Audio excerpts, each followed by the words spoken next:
Sound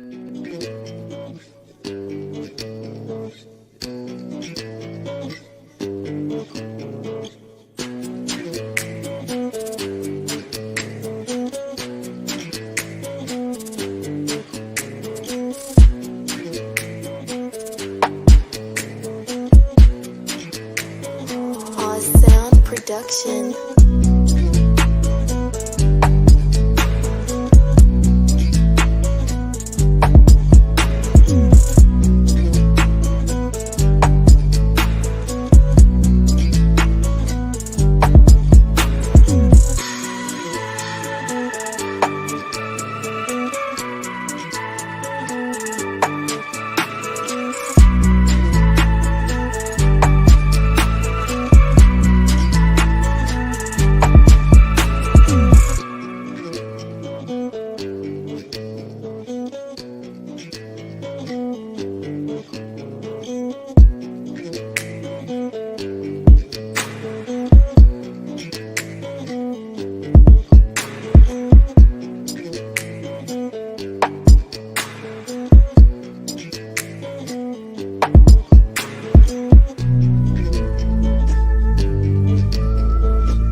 Good afternoon, gentlemen.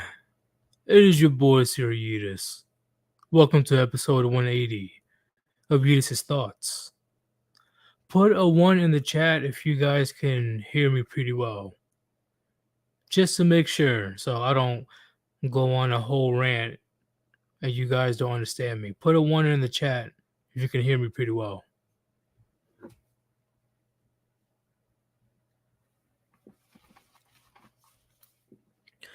All right, I'm seeing ones. Okay, so there'll be no issues, I hope, right? Knock on wood. You see, gentlemen, I believe this conversation that we're going to have today is pretty important because it's not just me, but plenty of conservative, traditional men out there. It's getting to the point where these type of men are questioning their own sanity in the sense of, you know, am I the crazy one or are they the crazy ones? And the reason why many traditional men out there is getting to that point is because, in my opinion, there is a gigantic gaslighting situation on a societal scale. Like right now, and I know it's going to get worse, there is a gigantic gaslighting situation on a societal scale. I don't need to show you guys any type of videos or any type of photos to prove my point. All right. This radical liberal agenda has gone so out of control, it's pretty much mainstream at this point. And at this point, plenty of men out there or young men that were taught traditional values, conservative values, all that stuff, it's gotten to the point where even they are questioning, like, oh, am I the crazy one? Am I losing my fucking mind? Because the amount of gaslighting that's happening out there, gentlemen, is so crazy. Now there's men out there questioning their own sanity at this point. And this is what they want. This is definitely what they want. They want men to be confused. They want men to be emotional. They want men to be weak and frail, feminine. That's what they want the powers to be. Think about it, gentlemen. This is the overall goal. Because I made a video on this a few days ago. If I was in charge, if I was in power, this is the perfect plan. Perfect. Because I can still use men for manual labor, hard labor, but they're too weak, too effeminate, too emotional to question my authority. They cannot get together, put aside their differences, and try to take me out.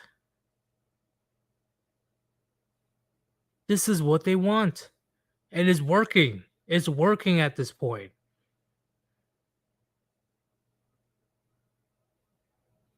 So the powers to be can stay in power. While the rest of society is too busy fighting about race, fighting about their sexuality, fighting about gender, fighting about politics, and the list goes on. But before I continue, and I invite the one and only, the Great Ghost, if you want to support your boys here, Yeetus, there's a link on top of the channel, Cash App / Sir Yeetus. Best possible way to donate, because the money goes directly to me. But you can also do super chat or super thanks. Any type of donation is appreciated. Very much it is appreciated. But if you cannot donate, it's not a big deal. It is not a big deal. Okay. Because once again, I do this because I'm passionate about it. I'm not trying to do this for a livelihood, right? Because in my opinion, it defeats the purpose of having this channel. You know, if I'm solely doing it for financial purposes, it's fucking stupid. So if you want to invest in the channel, hey, I'm telling you, it's a great investment. I'm almost done with the membership thing because I figured out what I want to do next.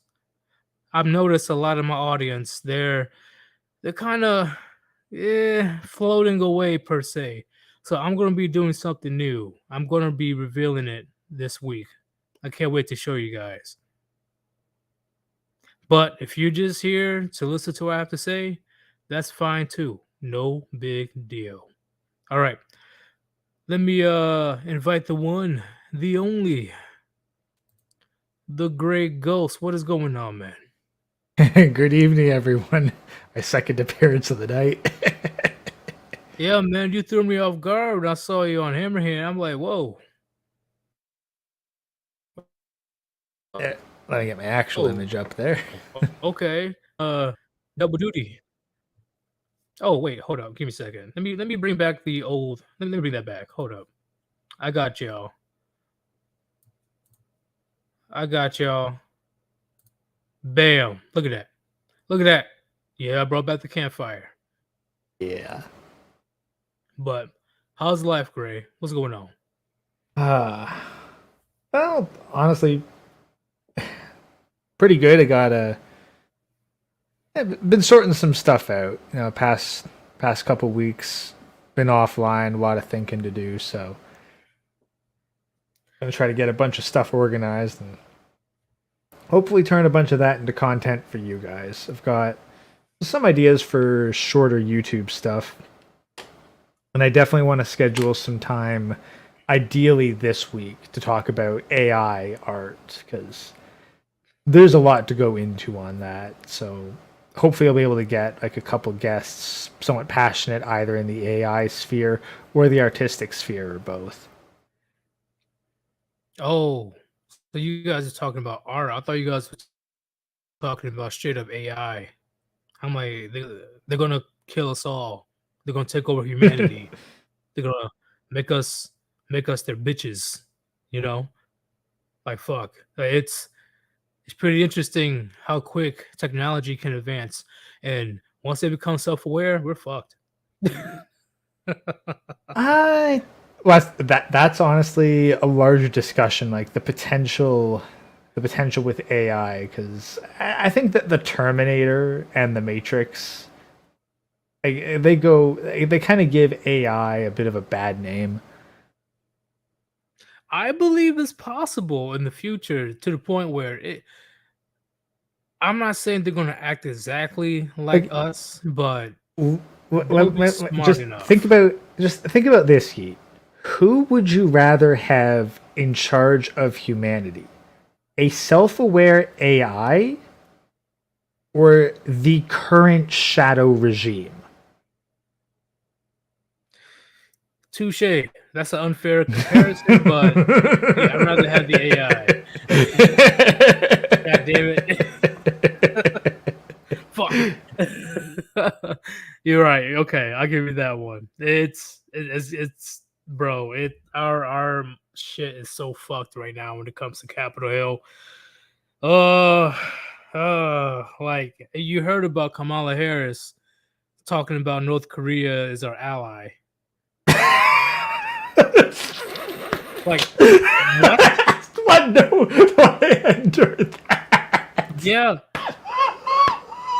There had to be so much damage control. They had to change the entire transcript, like the address. They had to try to make Kamala sound good, but I'm like, you can't wrap your no. Like, but you know what would have been even harder for them to do? Because if there was actually an ally made with North Korea, Trump would be able to claim that he laid the groundwork. Literally, President Trump is the first president in history to even get into North Korea. Like, but was she high? Was she drunk? Let's be honest. It's fucking politicians in DC. I think we can assume that every time they make a public appearance, they are either high or drunk or both. I never seen an administration fuck up so bad. Like, we know Pelosi's drunk on a regular basis, so why the fuck wouldn't Kamala be on something? Is either that or she really thinks the American public is that stupid? Like, that is like the word. I thought, okay, everything that Joe Biden did, right? Sleepy Joe, it's pretty fucked first place, right? When it comes to public appearances or any type of speeches. But what Kamala just said right there, that one day, I believe it tops everything. Like, I see Bobby Johnson in chat. No, to my understanding, he did actually set foot on North Korean soil. It wasn't just a peace summit. He actually physically went to North Korea. Guess what? I was able to see the president in person, President Trump. So in Korea. It was pretty intense. Gentlemen, I know you already have an idea, but I guarantee you have no idea how popular President Trump is.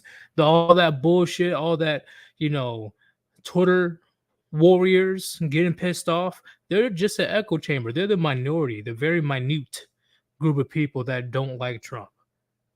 I'm telling you, everybody loves Trump. I was there in person. It was a goddamn concert, right? It wasn't even a regular presidential speech. Everybody was so hyped to see President Trump. Oh, and it was interesting, to see snipers everywhere.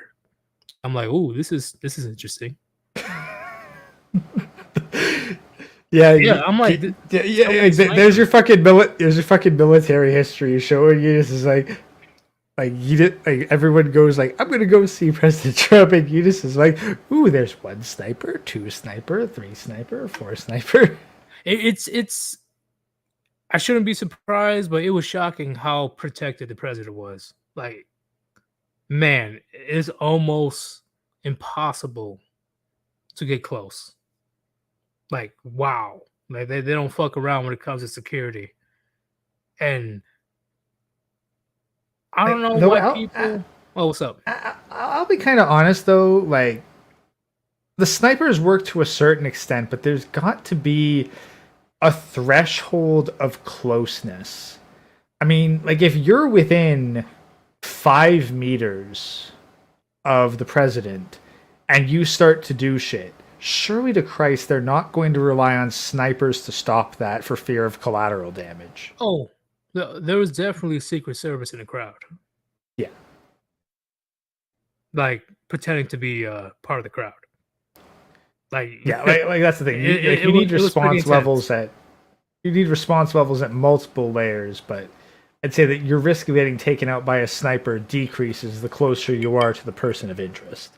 Right, and then people say, "Oh, how'd you know, Sir Yeetus? How'd you know that was Secret Service or security and not just, a regular person in the crowd?" They don't have the luxury to relax and have a good time. You can tell immediately the paranoia.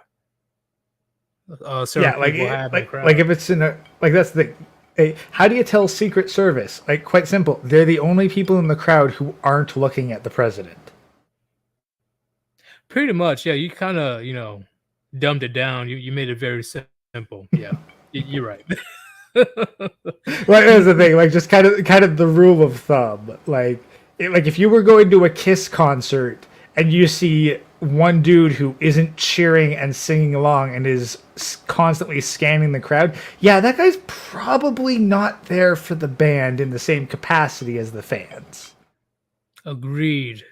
But I'm telling you, gentlemen, what happened was historic. I wasn't there. I wasn't at the DMZ. That's the demilitarization zone. Demilitarized zone. Demilitarized. See, I forgot my acronyms. I wasn't there personally, but what I saw on the news, that was history, gentlemen. That was history. Honestly, one game I'd be curious to kind of do a playthrough with you, like even just as commentary or swapping out who controls it, would be Mercenaries: Playground of Destruction, because it takes place in North Korea, and you have to juggle your allegiances with the Chinese, the South Koreans, and the Russians. I'm willing to try that out. I'm willing to, and gentlemen, before we continue with the topic, right? Because I know you guys are here for the topic. Just to put that out, just put this out there. Notice how none of this bullshit that's happening right now was happening under Trump. Just think about it. The only big issue per se that Trump had to deal with externally, beyond the U.S., is Iran. And you saw how Trump handled the top Iranian general, Soleimani. you can see his bodies. You can see his body parts everywhere. He was in pieces because there were plans of Soleimani that he wanted to attack multiple U.S. embassies throughout Iraq, and Trump was like, "Not today." And then after he shot off a few Tomahawk missiles at the airport General Soleimani was at. Oh, it was a gruesome sight, and I think because of that alone, definitely made various leaders such as Kim Jong Un and Putin to have second guess, because even Putin said himself, President Trump is very unpredictable. That's why nothing happened, in my opinion. He didn't want to fuck around and find out when it comes to the big bad orange man. But as soon as dementia, Sleepy Joe came in, now we're about to be in World War III.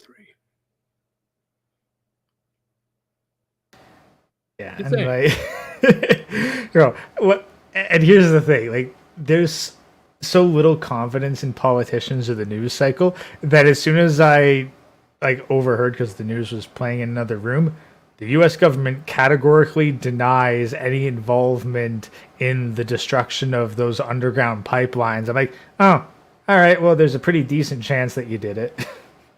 Oh yeah. Plausible deniability is our biggest weapon. One of our biggest Because weapons. I mean, it's fucking hilarious. Like, if Russia wants to stop sending oil to Germany, they don't have to blow up pipelines to do it. They can just not send oil to Germany. I'm like, why would they sabotage their own pipeline? Like that will. How do I explain it? It's like I'm using an analogy. It's like literally shooting yourself in the foot just to prove a point. Like it doesn't make any sense. It's like slashing your own tires so you don't have to be the designated driver. Right, like what the fuck? Now both parties are losing. Like it doesn't make sense for that to happen. Plus Sleepy Joe did pretty much say outright in one of his speeches that he would destroy the pipeline. Just saying that there's an Yeah, actual like that's the interview. thing. Yeah, but like people just believe whatever the fucking glowy box tells them to fucking think. So, like, honestly, I And cannot stand fucking television or the radio these days. I Hey, haven't watched TV and okay, damn. and you know what? Like, Like I I kind of could hope have. that I kind of hope producer Tim's in chat at some point, or that he hears this, because I just got to bitch about this to somebody. Oh, So what's up? like September 30th was Canada's like fucking National Truth and Reconciliation Day, where we're supposed to wear orange shirts and lament the fucking unmarked graves at the residential schools and all that shit. Yeah, they made No that shit disrespect, but what kind of holiday is that? a federal No holiday disrespect. apparently. Was this always a thing or? No, it's just like the past like 2 years or something. Like right about when Oh, they made when they made that fuss, like, oh, we found a whole bunch of unmarked graves, and it's like, okay, like they're unmarked because the markers have decayed because they were made of wood, and you don't know that every single one of those graves is a child. You just found a random body mass and said, yeah, probably a child, so we'll say there's a mass grave and shit. A lot of fucking Canadian government propaganda and shit. Anyway, they made that crap a federal holiday, meaning that I get my fucking paycheck on the 30th, go to the bank to cash that shit in, and they're like, nah, bank's closed for National Truth and Reconciliation Day. It's like, motherfucker. Bad enough I have to listen to fucking people bitch on the radio the entire goddamn day, but now I can't even turn my paycheck till the 1st of October. Fuck you. I completely understand, man. It's getting to the point that I will say within the next 100 years, if the U.S. survives, which I doubt, but if it survive, every day will be a holiday. Like it'll be something coming up every fucking day. You have to wait Okay, like 6 months for your paycheck. I mean, like at that point, I'm just gonna say like, fuck the paycheck, man. Just give me cash. Just give me cash and the pay stub, okay? Like, give me food. I need nourishment. I got Fuck the rent to money. pay. But you said that you don't watch TV anymore, and I completely agree. Okay. I think I haven't watched TV in 9 years, 8 years, because cable phased out in the early 2010s. Early 2010s, mid 2015 and onward. That's when cable just got destroyed with like Netflix and Hulu and all that stuff. So, though Free Ross asking, what do ghosts need a paycheck for anyway? It's like, hey, if you want to haunt the good houses, you gotta pay your landlord, okay? Like Pretty that's much. why most ghosts are cheapskates, and they'll take those abandoned houses in the middle of ass fuck nowhere. Now, fuck that. I want heating. I want Wi-Fi. I want actual privacy. So I'm gonna pay my fucking rent, which means I gotta pay my landlord on the first of the month. Man, it'd be like that sometimes, but when it comes to mainstream media, gentlemen, if you were lucky enough, you knew while you were young that it's literally a waste of time to watch cable, right? Because not only was it expensive, in my opinion, it was just full of propaganda nonsense. Now, within the last 5 years, especially this year, it's filled with nothing but propaganda, especially with the alphabet community. And that definitely brings us into the topic that we're going to talk about today. And it's going to get dicey, so we're definitely going to be using code names. So, like, Susan doesn't try to yeet me for any fucking excuse. Let me go ahead through the super chats and then we'll begin. All right. Let me I went too far. Okay. God, I cannot wait till I'm done with goddamn StreamYard. D-Man, $5 donation. Thank you very much, man. I appreciate it. Hit the like, chat. Yeah, hit the like if you're liking the stream so far, right? It ain't gonna be mandatory. I'm not gonna pressure you. It's all up to you. Okay. It's all about if you feel it's worth investing your attention, the like or donations to this channel. I'm not gonna play the most weird as fuck song until you donate enough money to my channel. Once again, that's so stupid and disingenuous to the cause. G Smith Studio, $2 donation. Thank you very much. TV is a part of the mind virus. Woohoo, we about to get into that. Oh, G Smith, I'm telling you, it's gonna get interesting. Cesspool Endeavors, $2 donation. Thank you very much. He says, prop the gray for slapping Big Smoke with Troop. So, yeah, did you catch that conversation, Yeet? All right, so Big Smoke was this guy in Hammerhand's chat who said that the right is more authoritarian than the left because he lives in Texas.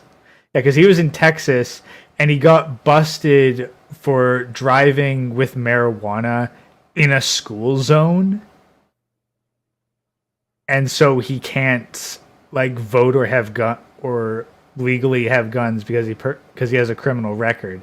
It's like, motherfucker, broke the law. No, and he also he broke the law, and he also said that he cut out all the right wing members of his family because like they agreed with that decision. It's like, dude, that's not their loss that you are no longer in their life. Like, you are not only useless, and unable to accept responsibility for your own actions. But if you don't see what's wrong with taking drugs near children, then you're stupid too. It's like, well, weed. People are going for the legalization of weed. A lot of people don't think weed should be illegal, and a bunch of people don't even consider weed to be an actual drug. It's like, okay, yeah, well, people don't consider alcohol to be a fucking drug either, but you're still gonna be put in jail if you bring it near children or sell it to kids. Why the fuck are you taking an illegal substance near children in the first place? I agree. I completely agree. Like, okay, so I know politics and laws, it kind of intertwines, but at the same time, it's completely different. Okay, you can have your opinions all you want and all you please, but the law is the law. If you want the law to change, go ahead and call up your council member, your mayor, your governor, your senator. Okay, call them up and voice your complaints or vote. Right? You know, like and we're not gonna go get into details about the voting system, but you know what I'm talking about. That doesn't give you the excuse or for you to bitch and moan about breaking the law. You broke the law, right?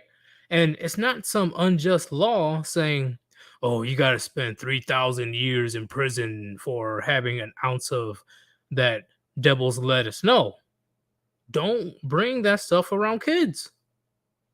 And you did it. Like, Like, why the fuck are you driving with marijuana in a school zone?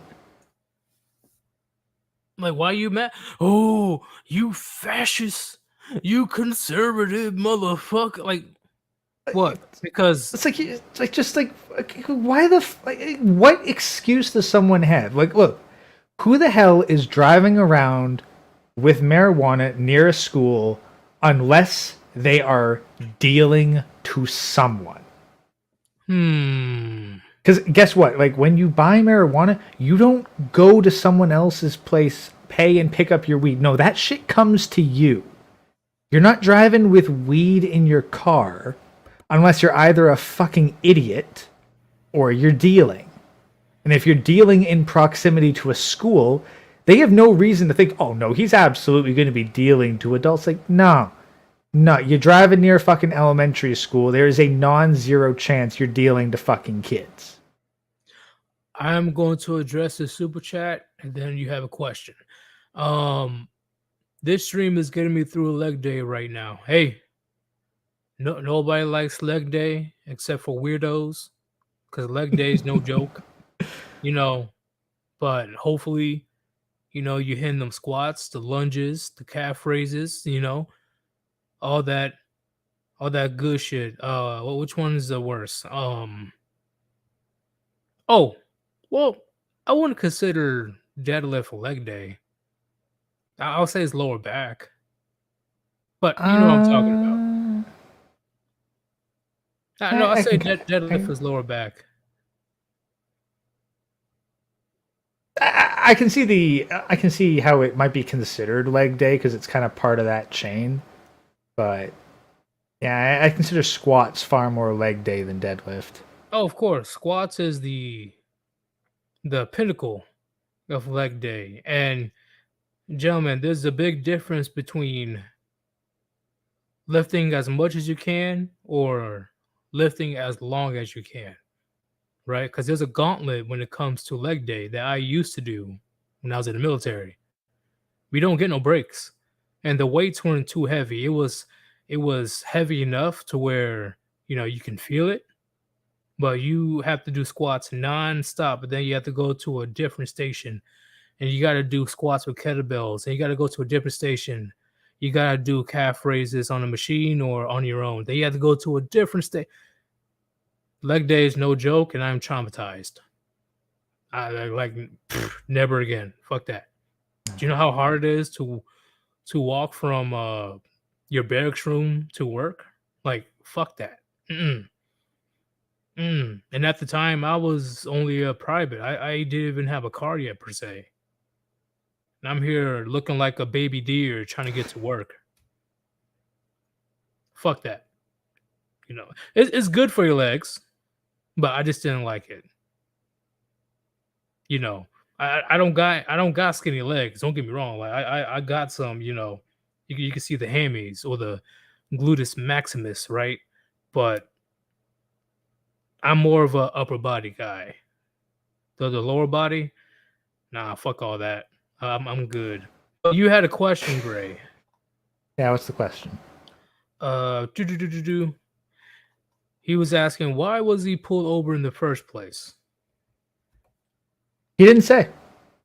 I mean, I assume that he's gonna like drop the race card, but Nah. he didn't say why. He didn't say why he was pulled over.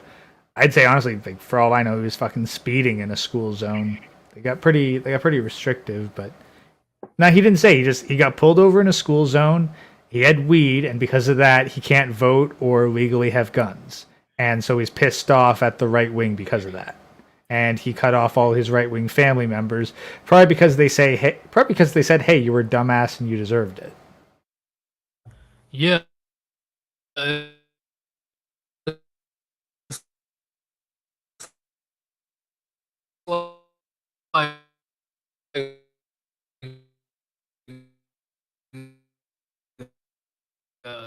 cop have to have proper call to even get to that. You there, Gray? Yeah, no, sorry. Like you just kind of went robot on my end, so couldn't quite make it out. Yeah, this computer's being a pain in the ass. But I lost something my about train a of cop. thought. Yeah, it's something about the cop. Like, Oh yeah. The cop will have to have probable cause to even get to that point of, searching your vehicle or any of that stuff. So what did you do to get the cop's like that's the attention? thing. He's going to again. He's one of those guys. Like you can fucking tell it from the way he's talking. He's talking entirely like how he's a fucking victim. He's not taking any fucking responsibility. And he's saying like, well, other people think weed should be a crime, so I should totally get my rights back. It's like, no, dude, you broke the fucking social contract. And then at the end of it, which he never responded to, probably because a wrench banned him or some shit for saying fucking cracked up stuff. It's like, if you didn't give a shit about the law when it came to transporting weed near children, then why the fuck do you give a shit about the law with you possessing firearms? Bingo. I completely agree, man. Oh, just let you know, Gray, I have been having issues with connection. So if I disconnect for some reason, right? If you just like don't hear from me, definitely continue. Okay. Until I can get back. Yeah, no problem. Yeah, so no, that was the deal with Big Smoke. Is he's playing a big fucking sob story about how the right wing's all mean because they took his gun rights away, and it's like, dude, you fucking broke the law. This is the social contract. You're avoiding personal responsibility. So far as I'm concerned, you're useless to me. Because if you can't even analyze and figure out, oh hey, yeah, I fucked up, then what use do I have for you? If you abandon your fucking right-wingers who... The right wing nowadays, those are the most pro-freedom, low government, so congratulations. You cut out the only people who might even conceivably support you, because the left wing sure as fuck ain't going to be anti-government. Like, oh, hell no. So SCE apparently approves of me roasting this guy's ass in chat, because... You know what I'm like when I get on somebody's case and I start dissecting their entire fucking life bit by bit. Yeah, I completely like that one stream that you had a few weeks ago with what's his name? Chris Mitchell, yeah. I'm like, hey, Gray, you need to relax, but you were on him like Ace Attorney. I'm like, holy shit. You were nonstop. I've straight up been called like a bulldog and a cop in the way that I fucking interrogate people. So, no joke, I think that I'm actually probably the meanest web member of the warband. Like, that's the thing. Chronic may roast, but he's far nicer to people than I am. Well, I can handle the smoke. Like, don't get me wrong. If you're gonna get into some type of debate, but how do I explain it? Chris Mitchell, in my opinion, he's a good dude. But he wasn't able to handle the rapid fire that you were giving him. Yeah, no, like, even on like Ribby's party pond last night, there was a guy who called in who was kind of black pill, and like I don't know, I've just been getting more and more savage. So, like by all means, if I cross a line with a guest, tell me and I'll back off. But Well, that's the thing where we disagree when it comes to black pill, right? In the sense of you believe, and correct me if I'm wrong, that black pill shouldn't exist at all. But I believe that there's a reason why black pill was even brought up in the first place. Whether like there's just a small minority of people that believe in black pill philosophy. So that's where we have that divide in the sense of I guess, I don't know if I'd go so far as to say it shouldn't exist. I do understand why it exists, but I do not think that it should be encouraged, because if it spreads, then it leads people who might otherwise be able to self-improve into a self-destructive cycle. Like, as I've stated multiple times, I want people who will be useful to me in the future to survive and to be useful. Someone who is black pilled is useless. They are destroying any potential they have in this self-defeatist philosophy. So I discourage black pill with all power that I can. No, I don't like it. And I reject it wholeheartedly, and I would encourage everyone to reject it. But I'm not the ultimate arbiter of what people do. I'm one guy on the internet who has a voice, and people will do what they will do. So is it a cycle or a downward spiral? To enter a point of nihilism in the red pill journey, I think is absolutely natural. But the black pill community, from what I see, creates a nihilistic brotherhood. Like, it prevents escape from the valley of suicide. And you just end up wallowing there until you end yourself.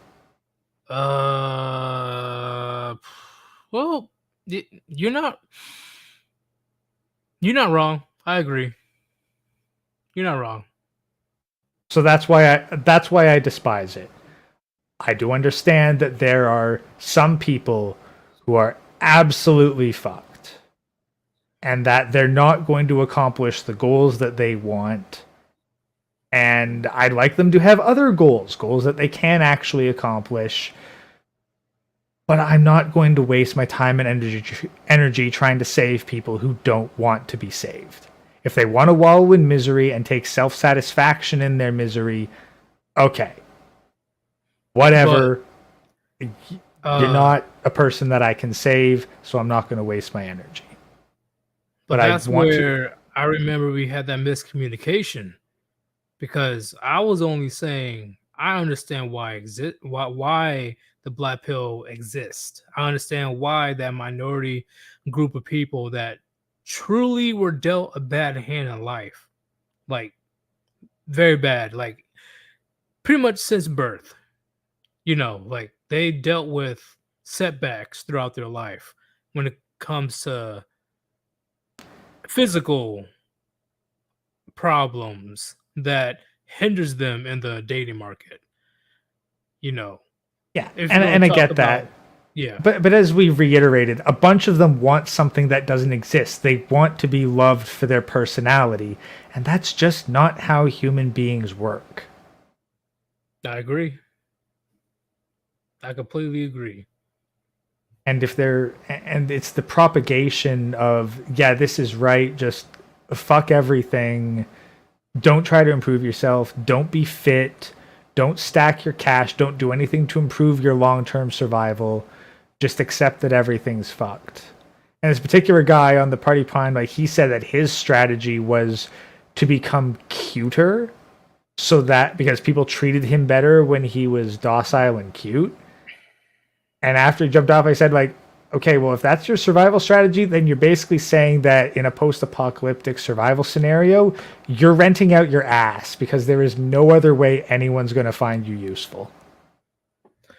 Nah, like, I agree, because in my opinion, see, what's his name? Because he was a motivational speaker ever since I was like high school. Eric Thomas. Well, what did he say? I have to look it up, but I'm saying this in verbatim. If you fight as hard, how do I explain? You get thrown into the ocean and you can't swim. If you fight as hard as you're trying to breathe, trying to stay on the surface of the water, the ocean, you will have a way higher chance of being successful in your life. So if you try your best, to succeed as much as you want to breathe, when you're not trying to drown, you will have a very high chance of succeeding. No matter where you are in your life. That's what Eric Thomas was trying to teach back in the day. And I completely agree with it. I agree. Yeah. I was even having this discussion with Star Admin earlier, Black Locust, because we were having a discussion kind of on AI art, and I said, like, look, there's a story that I want to tell. There's something I want to make. And for me to relearn the fundamentals to get to the art level skill that I'd consider acceptable at would take years that I may not have. And I'd much rather take every shortcut available with photo bashing and image searching and AI art generation to try to get the story out there as quickly as possible, rather than spend a bunch of years learning something and then deliver nothing. I completely agree, man. Like, I agree 1,000,000%. And I say personally, I'm not against people looking for shortcuts, but you cannot expect the same outcome like the same person that didn't take shortcuts. No, Right? and I have tons of respect for the people who don't take shortcuts, but for me, it's like you have to look at what is your objective. What do you actually want to accomplish personally? And what's getting in the way of that? That is true. I agree with your question. It should be a rhetorical question as well. Like, everyone's going to have to find their own answers for that. Some people taking all the shortcuts might be necessary. I think it's kind of the question. Actually, I thought of this metaphor just earlier. Like, say you want to build a house from complete scratch. Do you go to the gym every single day, optimize your nutrition, and work out like crazy in order to build a physique that you don't need any heavy equipment to build the house? Or do you just rent out some heavy equipment to assist you? I will rent out heavy equipment immediately. That's because the objective is to build the house. It's not to get to that level of strength. But someone who wants the level of strength and doesn't care whether or not they build the house themselves, they'll have a different objective, and so they'll take a different approach. I agree. So everybody's trying to achieve the same goal, but people, they have various ways to getting to that goal. But when it comes to black pill, right? and I've seen in the comments as well, they're not trying to have any type of plans or motives to achieve that goal, right? I know with the MGTOW philosophy, red pill philosophy, hell, even all these other made up philosophies like white pill and shit, they at least have some type of plan or goal or motivation to achieve peace, happiness, or if they still want to interact and have a family, go out there and with the red pill knowledge that you have, vet out all these women to find that one woman. But when it comes to black pill, like you said, right? They just, you know, it is what it is. Let me just say Here's it. again, like I'll just reiterate this with black pill as kind of my closing statements. If Yeah. you look at TFM's red pill grief cycle, after the valley of suicide, you have brotherhood, and that's supposed to get you out of it. Black pill I see as a trap because it gives you brotherhood by giving you this black pill community, but it does not lead to self-actualization. It just cycles you between stages 3 and 4 of brotherhood and nihilism. Well, now that I think about it, when I look through black pill channels, they don't really mm, they don't really talk about solutions per se, or they don't really try to give the best advice to improve one another's position. They just saying, yeah, this is how the world is, this is that, and there's nothing you can do about it. Welcome to black pill. And now some black pillers will probably disagree with that and say like, "Oh no, it's just the truth." It's like that was the red pill. You can't fucking rebrand the red pill as black pill and then claim it as your own. The black pill's fucking nihilism. If you can't separate the red pill from PUA, that's your problem.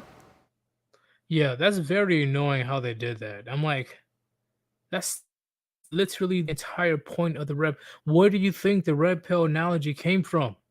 It came from the Matrix, the movie where Morpheus offered the truth and nothing more. Like the black pill, they were, oh, we're the ultimate truth. We're the ultimate. Like, you think that red pill doesn't recognize the reality for what it is?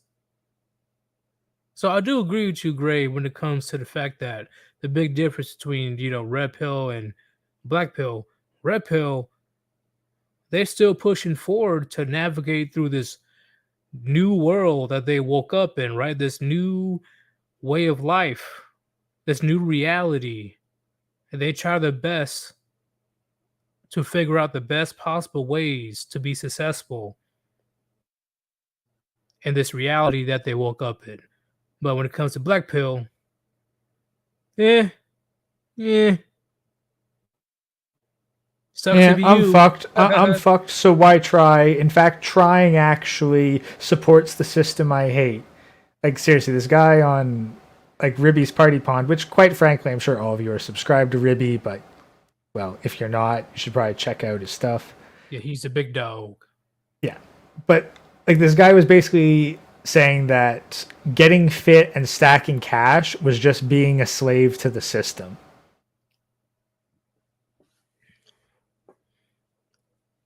What? Yep.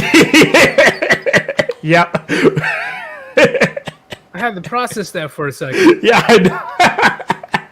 I'm like, wait, no, that makes no. Wait, who said that? This dude that called into Ribby's stuff that I tore out. He said that his survival strategy was to become cuter in order to get treated better by people. What kind of femboy shit is that? Okay. Okay. What kind of femboy shit is that? What the? No. No. No.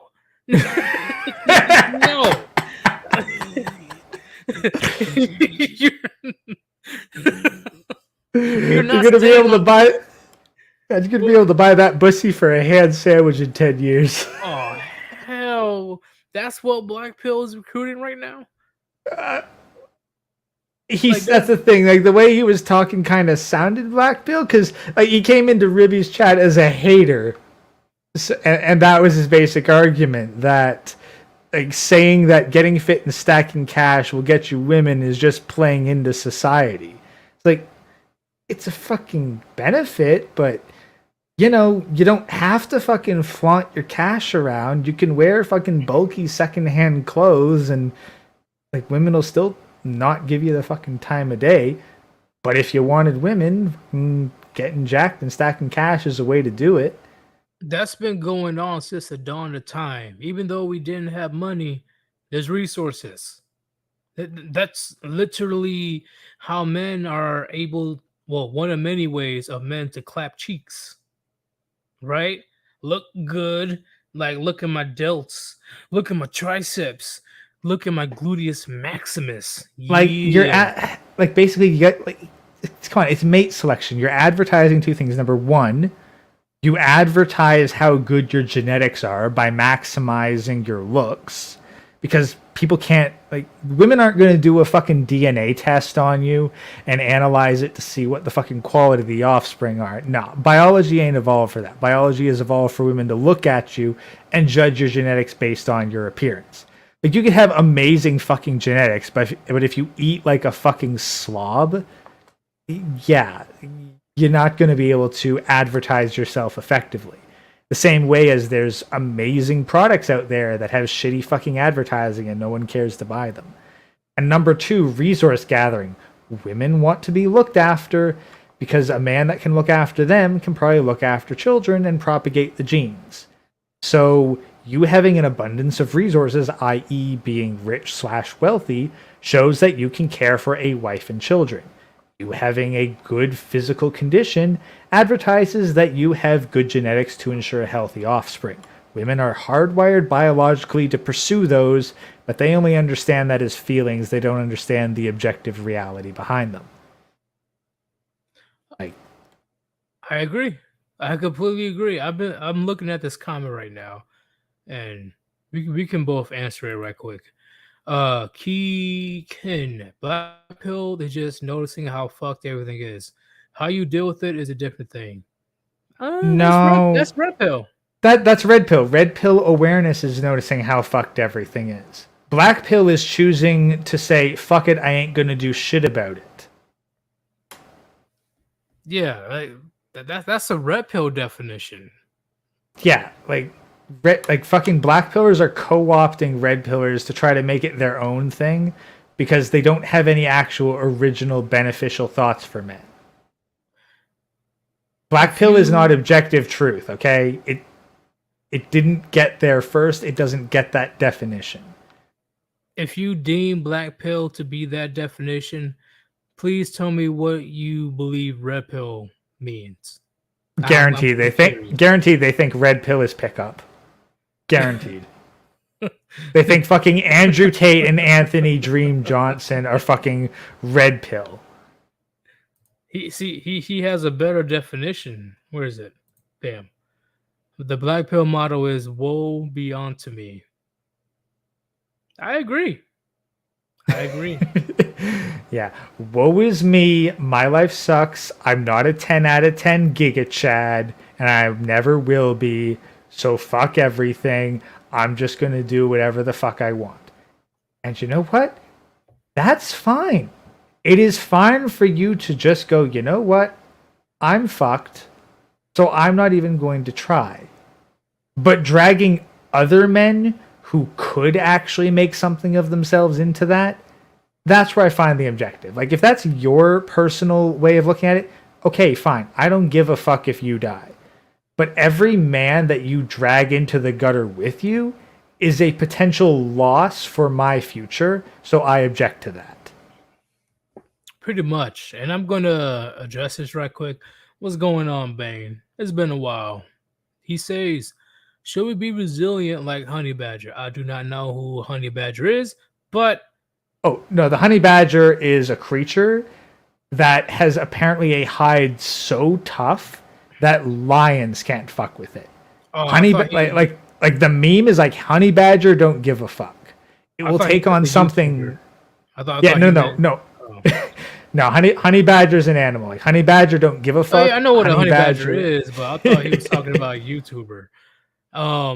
But should we be resilient? Yeah, you have no choice but to be resilient. I'm just keeping it real. What was it? Was it Rocky 5 or Rocky 4 that Stallone went? It doesn't matter how hard you can hit. It matters how hard you can get hit and get back up. Rocky 5. Rocky 5. Then yeah, like that to me is the ultimate mentality for success. Like, look, you're going to get hit. You're going to get hit fucking hard. What matters is that after you get hit, you can get back up. I agree. And Bane, once again, we're not trying to dog on you. This is for everybody else to listen. You as a man have no choice but to be resilient.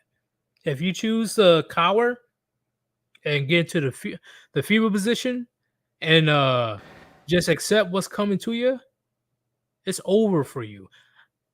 Gentlemen, please tell me how many safety nets that a man has in society, because I can only think of 0. Please tell me. The only safety net that I can think of for a man is his immediate family. What I mean by immediate family, I mean his mom, his dad, possibly siblings. But even then, that's not 100% compared to a woman. Like that's the thing.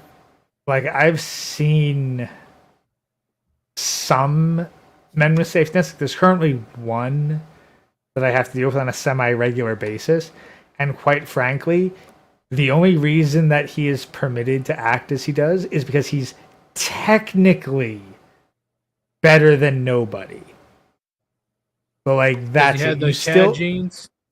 Oh fuck no, he does not. Oh, okay. Just make sure. No, he don't got no Chad fucking genes. And he's got a whole bunch of other fucking issues.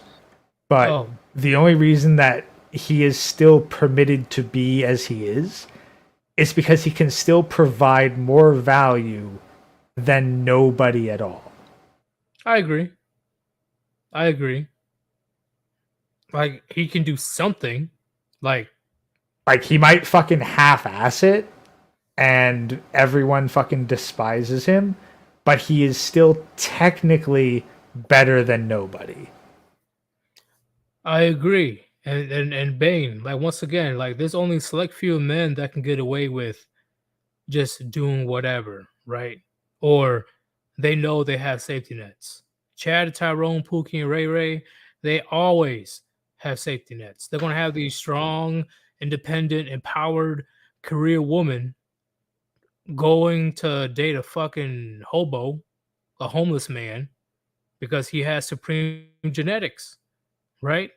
So, and I've seen it personally. I've seen it where women will literally pick up a homeless dude and try to quote unquote change him, help him out, but all she wants to do is get her back blown out.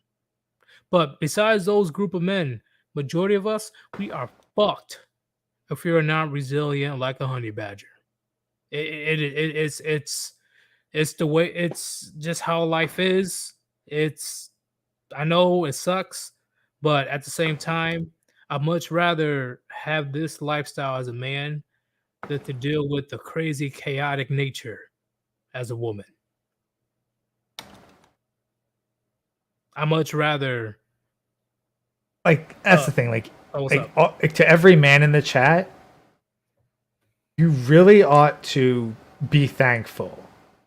Genuinely be thankful that you were born as a man, because you have the tools, mentally and physically, to survive where the other half of the human population cannot.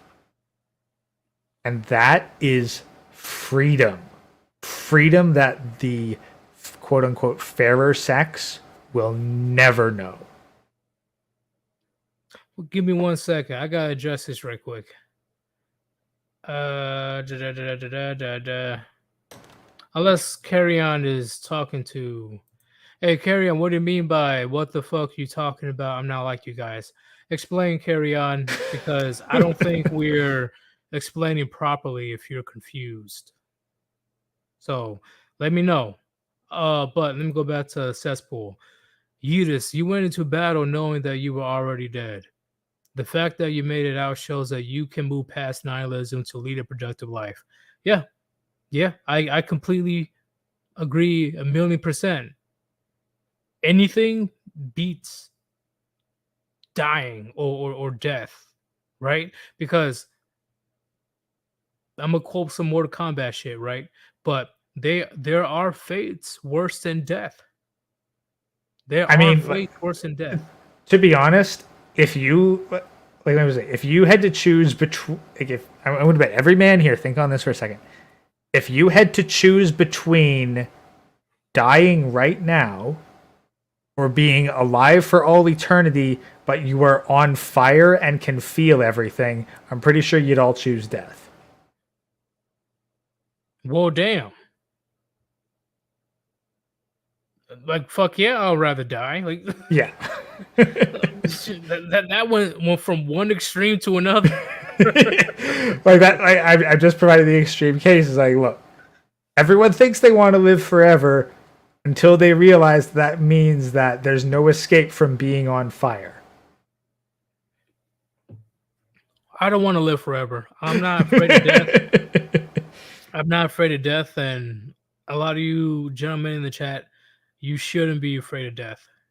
Death is a natural cycle of life, and it's going to happen to all of us one way or another, unless humans somehow, some way, are able to figure out the secrets of immortality, which I don't think is going to happen for a very, No. very long time.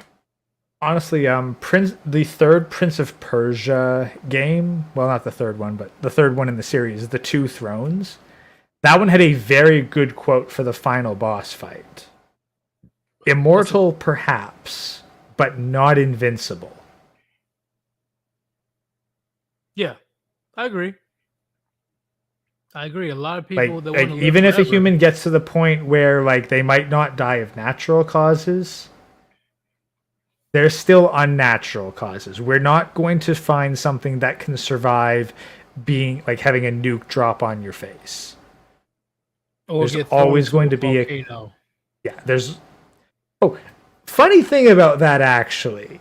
This is kind of a fun fact. Okay, so you know lava, like how it's portrayed in movies as a liquid? Yeah. You as a fleshy human would not actually sink in that. It's too dense. Yeah, you just lie on top of it. Yeah, like you just like suffer horrible burns on the surface. It's actually a thing in Lord of the Rings where like Gollum floats, like where Gollum sinks on the lava and the Ring of Power floats. It would actually be the inverse. The Ring of Power, being gold, a very dense metal, would sink into the lava, and Gollum would be flailing around on the surface, suffering horrific burns. Yeah, it would not be. I'm telling you, it would not be fun. I personally, I will wish it on groomers, or the worst versions of groomers. But besides that, I would not wish it on a guy that I hate. In the sense of if a person did me wrong, I wouldn't wish it on that person to suffer that fate. But the groomers, that's a perfect punishment for me. Just putting it out there. I wouldn't hesitate. To be honest, I think it'd be too fast. I'm still a big fan of public bonfires, if you know what I mean. I definitely know what you mean. I know. Community bonfires, people. Let's bring those back. A community bond. But at the end of the day, gentlemen, at the end of the day, right, like what we were talking about before, why a man should be resilient. You can't tell me who you can truly rely on when you're on your lowest. Tell me who you can truly rely on when you hit rock bottom. Well, and to be even simpler, I'm actually just gonna hit the bathroom and get a drink real quick. But Oh, further sorry. food for thought, like rock bottom, if we're looking for an objective definition, think about who you can rely on to benefit you when you can provide absolutely nothing of value to them. And you know how society views men that offers nothing of value. Just think on that, gentlemen. Think on that. And it's so crazy. It's not even funny. It's not even funny. And then people want to get on me. People want to get on Hammerhand. People want to get on Chronic. People want to get on these various type of channels. It's to let you know, hey, all this nihilistic bullshit. It's a waste of time. It's a waste of time. As a man, you have no time, no effort whatsoever to sit down and and complain and moan and sit all sad at your sorrows. Like I said before, you can have bad days. Life at times can obviously kick you down, right? That happens to all of us, every single one of us. There's times where life will just be like, you know what? I'm going to kick you in the balls today. But that does not mean that you just stay on the ground and just give up. As a man, you can't do that. We cannot afford to do that. That's why, with the legendary quote, and I'm going to quote him again because I love Godfather, Don Vito Corleone, he says, women and children can be careless, but not men. I repeat, women and children can be careless, but not men. Because he knows any type of major fuck up, nobody is going to be there to save you or offer a hand. You're a man. Man up. If you can't man up and fix your own shit, then you're useless to us. You're useless to society. Right? I'm not saying, oh, bust your butt off for society. No, bust your butt off for you. What do you have to say about that, Gray? Like that's the thing. Like there can be mutual benefit where someone can help you out, but you better be able to provide something of value once you get out of that point. A man cannot survive being a dependent for very long.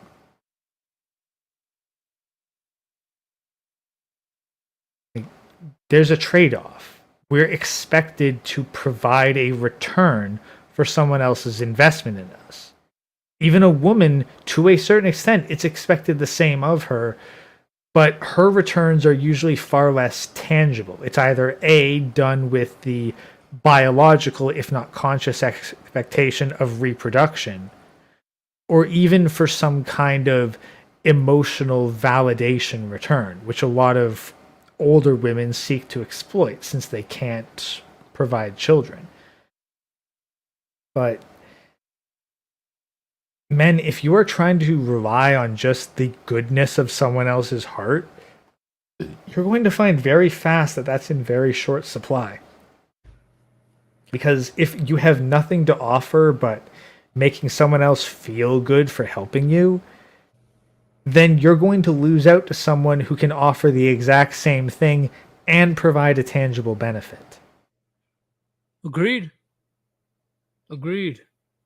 It's something that a lot of men these days, right? Because let's keep it real. A lot of men in 2022, especially young men, they're pretty weak. They're emotional. They're lost. And they cannot handle the reality of masculinity is competitive. We're competitive, gentlemen.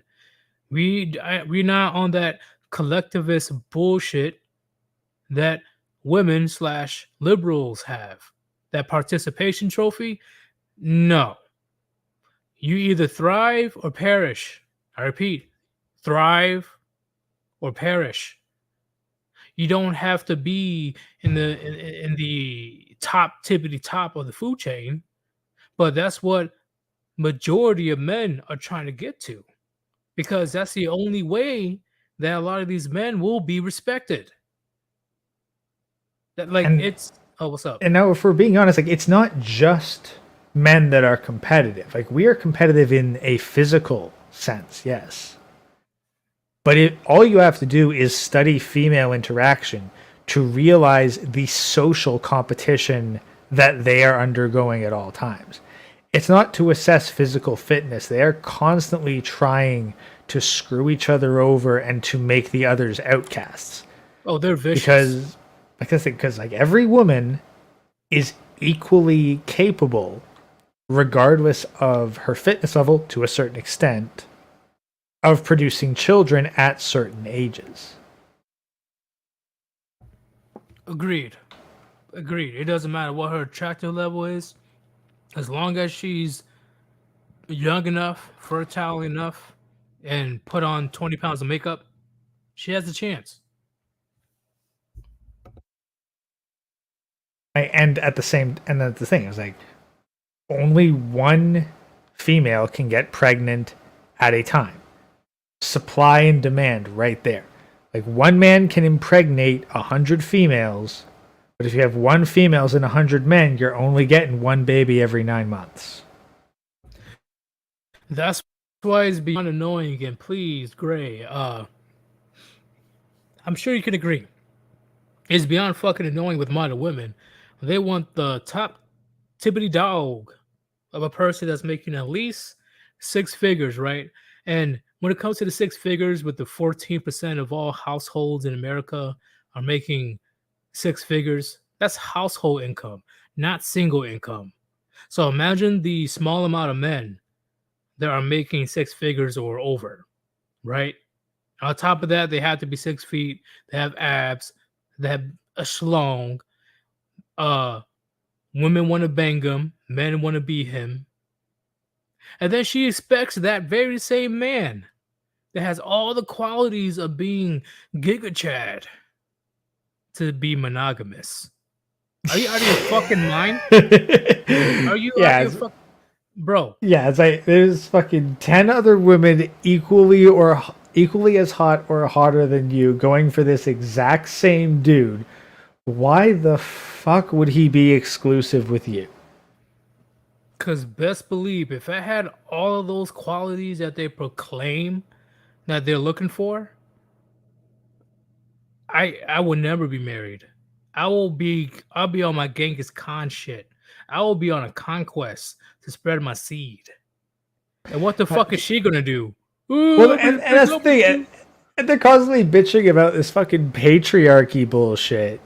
Like men get away with fucking everything and women are under so much stress and pressures. Like the 1% of men that you actually want to fuck, yeah, they might get away with that specifically because you won't hold them to account. You women are the ones who determine where the gun of the law points.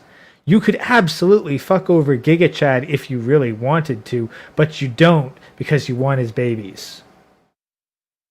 I blame 50 Shades of Grey and other, films or books like that because it is like, come on, like, and Chad and Tyrone, they knows it, and Pookie and Ray, they know this as well. There's not many men that are like them.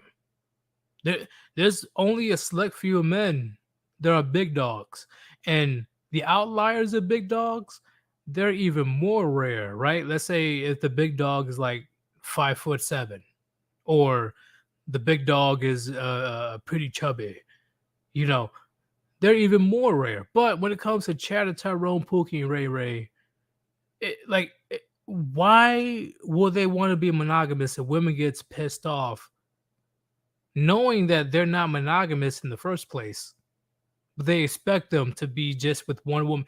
Are you out of your fucking mind? No, actually, wasn't it one of your community posts that was like a bunch of women who hate who hate non-monogamous men will also be the ones that tune into The Bachelor, where it's one man dating a bunch of women? Oh yeah, the Leonardo DiCaprio meme. Yeah, precisely.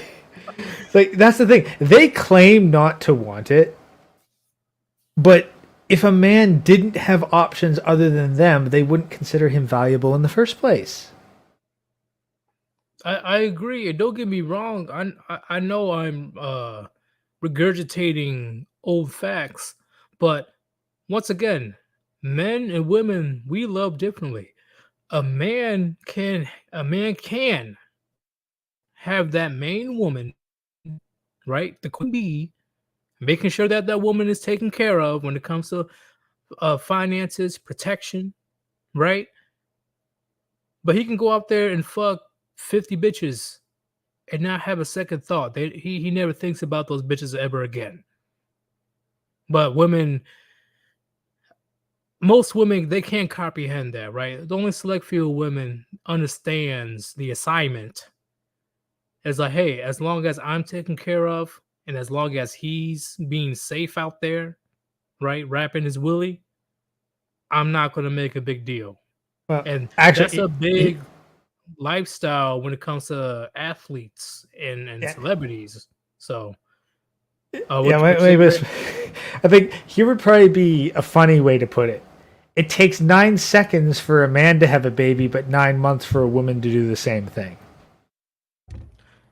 Bingo. And women these days, well, women since the dawn of time, they act all fucking dumb and confused on why men we go to the edge. We completely disown, we completely ostracize women that cheat. Once again, women, they planned, they had to think about sleeping with a man long beforehand, right? Women are emotionally attached when it comes to sex. That's scientific facts. They are emotional creatures when it comes to sex. Men having sex is like taking a piss, right? We do our thing and we go about our lives. But women, they have to pre-plan it. They have to actually have some type of emotional investment in a man before she decides to lay in bed with him. And if there are women that has no emotional attachment when they sleep around, they are beyond damaged goods. They're beyond damaged goods. If they're able to fuck dude to dude to dude to dude to dude, they're broken beyond repair because that's not normal. That's an outlier of women out there. What do you have to say about that, Gray? Hmm. Like I honestly, like, there's no way to be sure that I'd actually get honest answers out of this. But I'd be curious as to find out how much emotional investment a woman had with her first time versus how much she had with her 10th or 20th or 30th time. Oh, I have a, but once again, I have personal experience, right? And I tell people all the time, especially I told you Chad a couple times.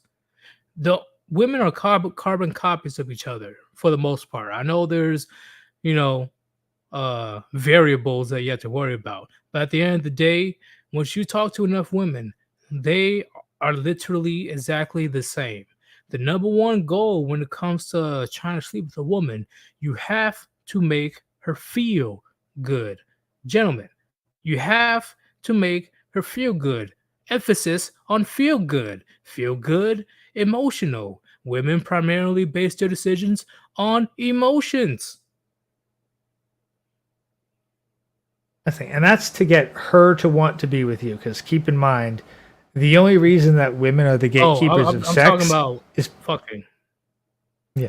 But that's the thing. But like the only reason that women are the gatekeepers of sex is because we live in a modern, very safe society. Just gonna let Agreed. that hang. Just gonna let that hang there. Not gonna get any deeper because that's demonetization territory. Oh, But in the top of the birth control. that plays a part, definitely goes a long. That definitely goes a long way, though. I don't. including abortion. That's the thing. Now, maybe this is just me being a cynical, jaded bastard, but I don't know if women would curb their promiscuity as much if there wasn't so many birth control options. If they knew there was a risk that they had to carry the baby to full term, right? Hey, let's keep hospitals around, right? They're like the mortality rate is still low. Let's put that out there. Yeah. But if there was no Plan B pills, if there's no IUDs, if there's no condoms, or all these other birth controls, women will definitely have a second thought of who they want to sleep with. I completely agree. That's the thing. I'm not sure. Okay, you know what? No, I agree. I think that they'd get far more selective. I think it would be less settling. You know what? Here's the thing. I think that betas would get less sex if it wasn't for birth control. Yeah, I agree. Oh, wait, hold up. Let's take away the benefits of divorce as well. I still think that a woman's desire to pursue genes would mean that there'd be more competition for Chad. Well, people tend to fail to realize that, Chad and Tyrone has always been around. Always. And Chad Tyrone is always going to be doing Chad Tyrone things, right? Like not Without stick the around. like, wait, this way. Without the bet, let's say this. Without purely theoretical here, but I think that with no birth control and no benefits to divorce, I think that women would actually exclusively fuck Chad and Tyrone. I don't know, because the long-term consequences for that, well, they don't think that far. My fault. I was giving them the benefit. My bad. I was thinking like a guy, right? I was thinking logic and shit. That was my fault. Yeah, you were thinking consequences more than 2 months out. Yes. Oh shit. Okay. Short term. I'll say yes, I agree. And yeah, it would lead to way more dangerous abortions. It would. But if they didn't have abortions, there and I talked to Drex about this a couple days ago. The diversity of America today, or society today, has been a blessing in disguise when it comes to paternity testing. Because let's say paternity testing doesn't exist. If she's out here fucking Chad, Tyrone, Pookie, Ray Ray, it's a lot easier to tell, like, hey, that baby has a little bit too much melanin right there. Why is that baby growing an afro? I don't think that's my kid. Because back then, right, it's like, honey, that baby's whiter than both of us. What the fuck? Right, it must be the genes, right? Like, shut up, bitch. Well, my great grandpappy was white, so maybe it's just a recessive gene. the genes, honey. Oh, but back then, when people were more tribalistic, right? They usually go after the people that looks like them. As soon as a woman steps out of line, especially big issues in the early 20th century of white women going after black men, it's been going on for like way before the 20th century. But Let's be completely honest here. Chances are, if we're going back to the tribal days, if a baby turned out looking like neither of the parents, it'd probably be deemed some kind of devil baby and executed on the spot. yeah, unfortunately, yeah, the baby will be looked at as defective, right? Whether it's physical deformities or the baby looks nothing like the parents. And it could have nothing to do with the parents either. Honestly, if you just had a fucking albino baby out of fucking nowhere, probably still get the same treatment. Like, poor kid, but like that's. But if she knew she was cheating, she would definitely blame on the evil. Oh yeah, that's the thing. Like, she'd absolutely blame it on like the fucking devil. You know, fuck. I don't even want to say it because it fucking rhymes. But the devil got me in bed. Therefore, this is a devil baby. So take out the devil baby because I certainly didn't do anything wrong. Doesn't matter that there's all these fucking white colonials setting up next door. No. It was the fucking devil that got to me. Yeah, that's absolutely why the baby's got blonde hair and blue eyes. That's why, gentlemen, in today's world in 2022, don't listen to her bullshit. When you have a hunch, right? When you listen to your gut, gentlemen, if you feel something ain't right, when you feel, something is just off when it comes to the paternity of your child, get that paternity test. Don't pay attention to her screeching like a banshee, her yelling, her crying.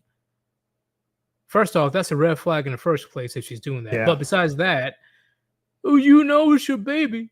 You know it's your baby. Why you question me? You think I cheat on you? You think I cheat on you? Like, if you've been faithful this entire time, why are you making a big deal when I'm just being 100% sure? And I've had people on this channel try to tell me that I need to be more considerate when it comes to how a woman feels when a man goes in for a paternity test, right? That the trust has been breached. I'm like, I don't give a fuck. Everybody knows 100% chance, 100%. We know who the mother is. There is no fucking guarantee of who the father is, or 100% guarantee. There's no guarantee. So when she freaks out, start crying and all that stuff, gentlemen, she's for the streets and she's hoping that you don't find out. Yeah. No, it'd be like a parent asking to see their kid's report card. If that kid has straight A's, then the kid's just going to hand over that report card with pride. If that kid's got fucking 1B, 9 C's, and 2 F's, then they're going to cry out, what, you don't think I did a good job? You don't think I'm smart? Why does mommy or daddy think I'm dumb? No. Oh, I remember throwing my progress report in the garbage. Fuck that shit. Yeah, no, I honestly don't give a shit. Again, the topic here. Am I or the others crazy? Look, all these people are going to try to tell you that you're the crazy one. But you can check yourself. Is this logical? Is your action actually based in logic? You have to learn to discard all that emotional shit and be like, is this an objectively correct decision? And doing a paternity test is for fuck's sakes, it doesn't even have to be that the baby comes out a different color than you or has different eyes than you or your straight hair and their curly hair. Get the fucking paternity test. For fuck's sake. Yeah. Get it every single time. He's just making sure that it's his legacy. And that's it. He's just making sure. And once again, you already know when it comes to women in general, they primarily base their decisions on emotion. So once a man is trying to be like, you know what, let me see if this child is truly mine, they just run off at the mouth and for some fucking reason trying to be the victim and put the man at fault. Like, what what? Like, the baby didn't come out of me. Like, I don't have no fucking birth canal. I don't know how many dudes you possibly fucked. So Okay, and why can I? here's the thing, like women will fucking be convinced that their man cheated on them if they fucking dream it. So you know that if the situation was reversed, women would probably demand 3 fucking paternity tests every single time a baby came along. Oh yeah, speaking on that, and this is sidetrack, gentlemen, sidetrack. It's crazy how they want us they want us men to take women in general seriously, right? I'm talking about in general. I know there's exceptions, but in general, they want us to take them seriously, yet they get mad or they put their hands on their husband or boyfriend because of the dream that they had. Think about it, gentlemen. She's yelling at you. She's accusing you of being a cheater. She's putting her hands on you because of the dream that she had. And they want us to take them seriously? If she has a fucking cut queen dream of you fucking another woman in front of her, she got off to that, and that's your fault. Like, what in the actual See, okay. This is personal gaslighting, right? On a personal level. And gentlemen, we've been talking for like an hour, 36 minutes. We didn't even get to the topic yet, but we'll get to it. We're circling it. That is a woman's superpower. Gaslighting, manipulation.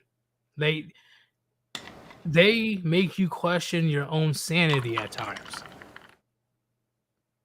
And I've seen it in person. Yes, I've went to married people's houses.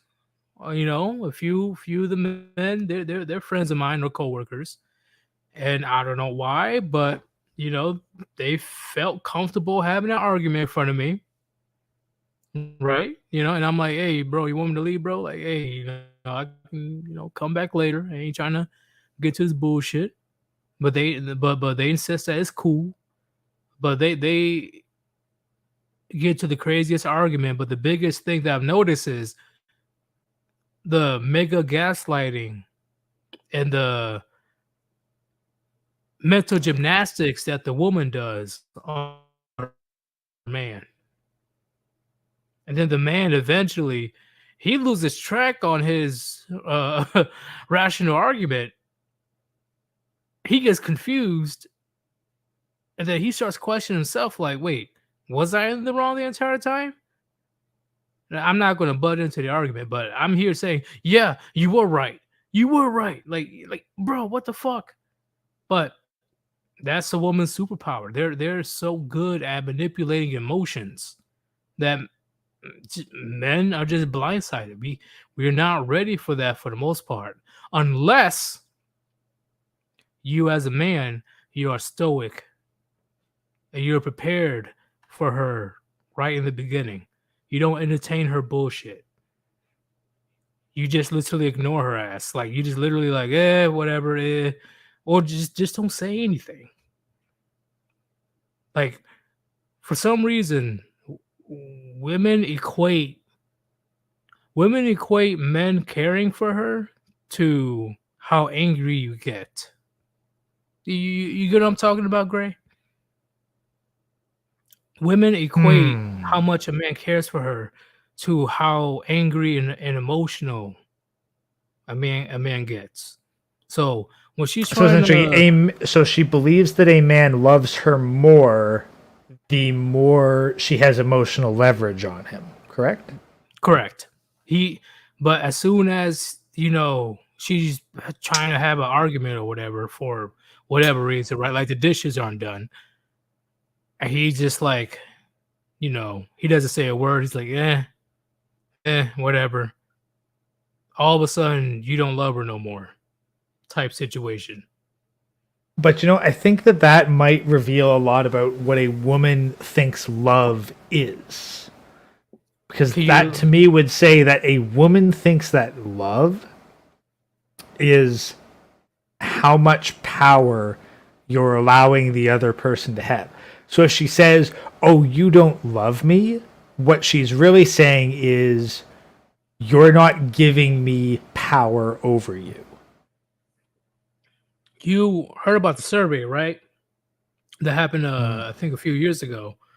On women are more happy the more miserable their man is. Yeah, I think I remember hearing about that kind of in I have to look it passing. up again, but that was actually the survey. Women are more happier the more unhappy her man is. Like some weird sadistic shit. Yeah, and I think a lot of it is control and security. 'Cause keep in mind, women, in the objective sense, are weak. They're not physically strong. They're not emotionally strong. Like, they fail up next to men by every single objective metric. The only way that they have any security is by having a man that is bound to them. They want slaves because they can't do anything themselves better than a man. Yeah, in my opinion, the only realm that women excel at compared to men is the emotional realm. Like that's why, a lot of men in my life, and I'm sure you guys, probably had a conversation at one point in your lives where a father figure or, a masculine figure say, "Hey, don't argue, don't entertain, don't feed into her bullshit because that's what she wants." I would agree simply because of my theory that women can better discern different shades of red because it allows them to better perceive emotions on a human face. So I would agree that they are better at perceiving the emotional state of other men. But I honestly think that men would be better emotional manipulators if they were given an equivalent amount of opportunity to women as women. Okay, so okay, what would you say about them being better reading the room, reading the atmosphere of the room? So let's say if they walk into the room, the woman is able to more quickly read the room faster than a man. I would say that is likely true due to their increased perception of human facial features Yeah. and increased perception of how much blood is currently at a human's face. Like anything that involves looking at a human's face, I would give the advantage to women because of their biological hardwiring to it. Because I have noticed, whenever I go to, social event or we go out in public and all that stuff, the women that I dealt with in the past, they do tell me at times like, "Oh, I don't like the vibe of that guy," or, "Oh, that guy's looking kind of, he has some type of intent per se," or "That guy's looking pretty sad over there." I've honestly had women tell me that. I'm like, "What the fuck are you talking about?" You know? Like that's the thing. For like if you were to take like a random sample of women and a random sample of men, I give the advantage to the women.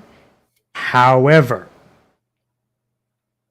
men who choose to specialize in this specifically, I give them the advantage over women. Well, Because what'd you men say? are far better at like because here's the thing.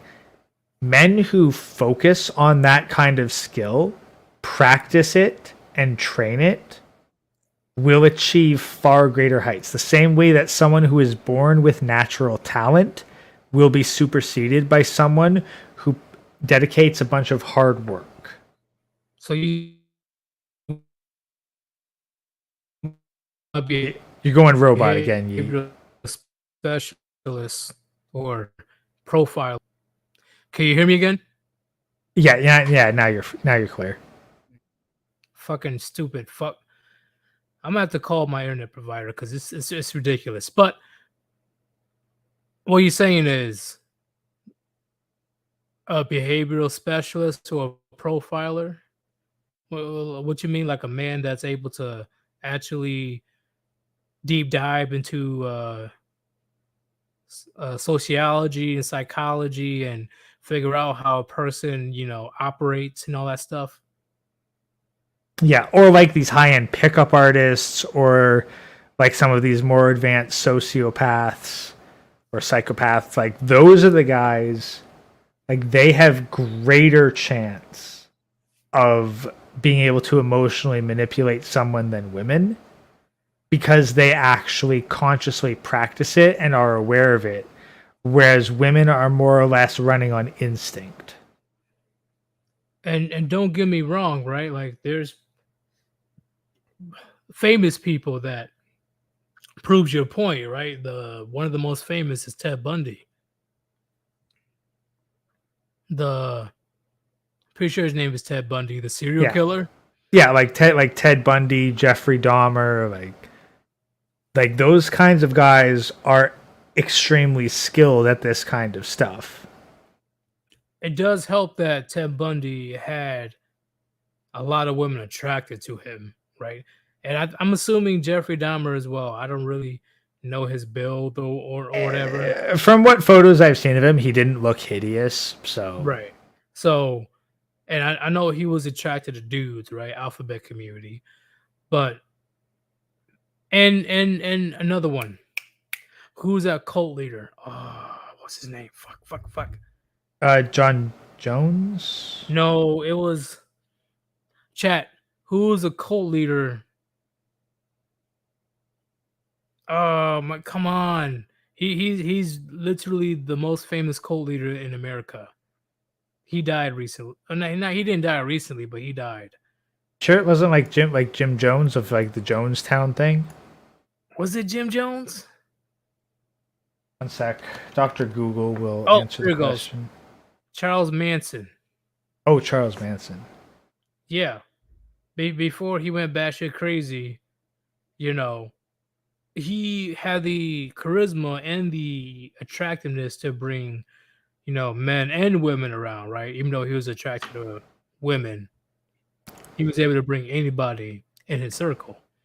That's the thing. Like I'd say that it's much like how you look at the bell curve. Like women on average will be better at reading emotions, but men have a higher like cap. Like women might be better at average, but they can only reach a skill level of 80 with it. Whereas men might be less likely to reach a high level, but they have a max cap of 100. Well, with the bell curve, and correct me if I'm wrong, chat, and correct me if I'm wrong, Gray, isn't doesn't men have like the extremes of both ends? Yes. Yeah, men can be extremely smart or extremely stupid. While women, they're more, more close together in a sense, Yeah. like more. But the average peak of intelligence still favors men. Yes, I agree. So like the peak of the bell curve, it's still in the men's favor, even though they can have more extremes in the dumb side. And also, want to address a GOT fanboy. What if you're black? Can they read your face? I would believe so. Subtle, like, doesn't matter what your skin pigmentation is, you can still appear pale, you can still appear flushed. Having a higher melanin concentration does not mean that it's impossible to see how much red or white is in your face to judge your emotions. It's still there, it's still readable, even if it's not quite as obvious. I can still more likely than not judge your intentions. I don't give a shit about your blood rushing in your face or whatever. I'm not saying that I'm right 100% of the time, but more likely than not, I'll see if you're in a good mood, you're in a bad mood, or you're up to something. You're up to something. like Yeet, I'm sure that you've still seen like some black guys that are fucking sickly as fuck and really pale in the face, even though they're black, right? Yes, you'd be able to tell, and if you were talking about illness, I'll say, would you say they're healthy and they're not feeling good, or they have illness? Yeah, healthy or like scared as fuck. Like where you might see the expression "white as a sheet" out of fear. Like that still applies to black people, even if it's not literally white as a sheet. I agree. I can tell if somebody's not looking good just off of how they look. Like, Yeah. like, So like that's the thing. Like the point is would be like women can still tell those subtle differences in skin pigmentation regardless of what race they come from. Again, yeah, and that's if my personal theory that women are evolved to tell human emotions, and that's why they have a greater understanding of the red spectrum, whereas men don't. yeah, because it's not just about the skin color. I'm talking to the chat.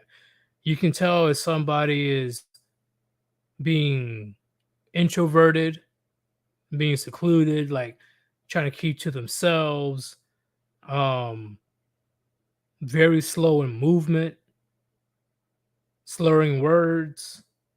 Like you guys know, right? I'm talking about the obvious facts, but when it comes to the pigmentation itself, women are better in recognizing that than men. Like they have a distinct genetic advantage. It is what it is, and it makes sense from an evolutionary perspective. But men, if they learn to observe it and practice it extensively, I believe, I don't have objective data, but I believe they can become more skilled than women. I agree. I definitely agree because there's not too many fields that women dominate. And it's not because, oh, women are not allowed to go to these fields because patriarchy. No, women choose not to go to those fields. Or if they do go to those fields, they just can't keep up compared to men.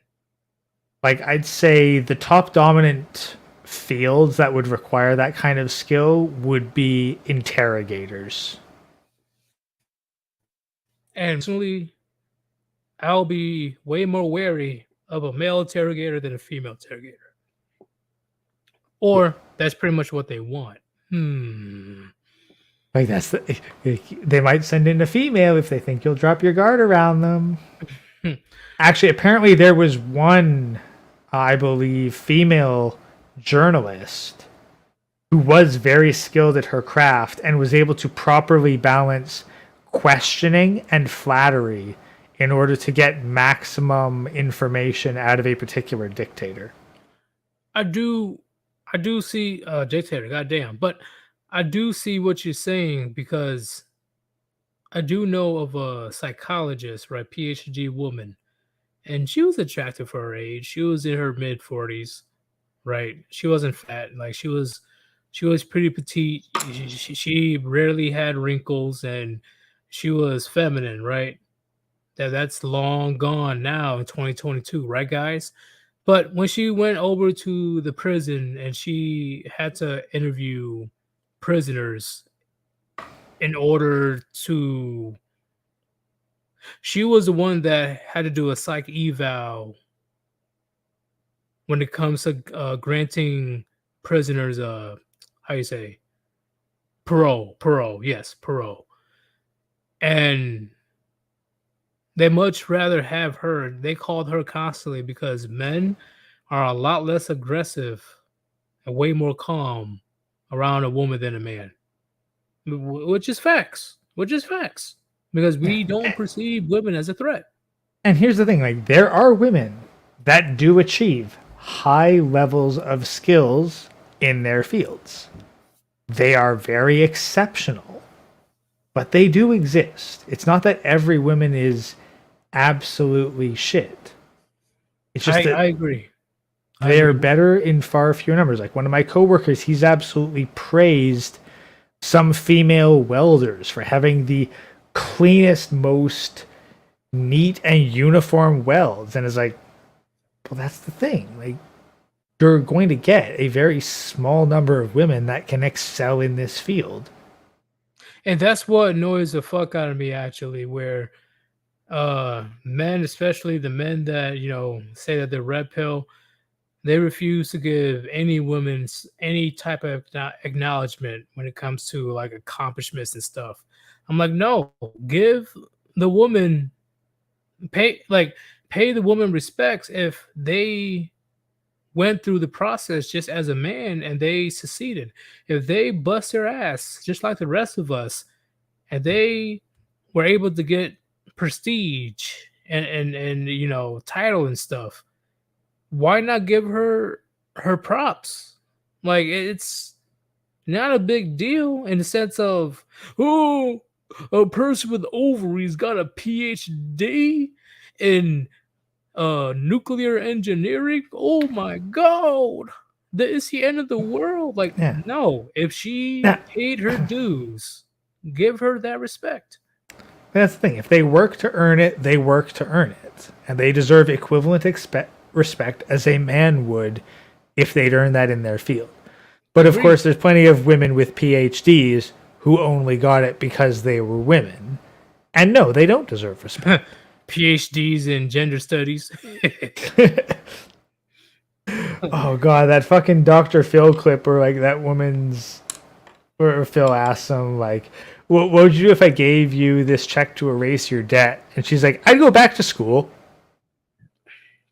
Yeah, yeah. All right. I'll put out there. Yeah, and he fucking tears up that check. It's like, yeah, that's about it. They ain't. I'm not saying that absolutely none of them are. There's probably 1 out of 1,000 that actually are pursuing it because it's their genuine passion. But 999 out of 1,000 are only pursuing degrees for clout, thinking it'll get them access to better men. Give me 1 second. Carry on. He says, give no one respect. See, here's the thing. Just because I don't like the person doesn't mean I'm not going to acknowledge their accolades, especially an accolade such as nuclear engineering type shit, like some STEM shit. I'm going to give that person their props. Yeah. Like, there are women throughout history who have contributed to various scientific and medical fields, and they deserve their recognition. The same way as a man in their position would deserve such recognition. Denying them recognition for their accomplishments on the accounts of their gender is not right. Gilead, who said that you have to respect Cardi B?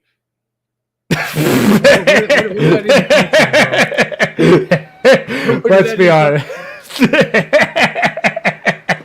I'm not gonna respect Cardi B. You better not respect Cardi B. The fuck? You better not. Like that's the thing. It's like here's kind of the litmus test. It's like, hey, swap their gender. Would you still respect them if you swap their gender? If yes, then they're worthy of respect. If no, then they're not. Simple as that. Bingo. I completely agree. Gentlemen, once again, there's not that many women in history that will get our respect. There are women out there in history that does get our respect and does deserve to get our respect because they earned that respect. But it's not that many. Not that many at all. Very, very, very, very, very rare. Oh god. Like, honestly, if I'm like, let me put it this way. Like, I'm 3 shits to the wind, so I guess I don't mind fucking saying this, but like, the ex that I cared about the most, like, she was honestly one that I thought would be worthy of respect in time. And I genuinely think that she fucking threw it all away. And it's one of the biggest fucking disappointments in my life. I'm gonna clarify something right quick. I'm not saying respect the person. I was just saying respect the accolades.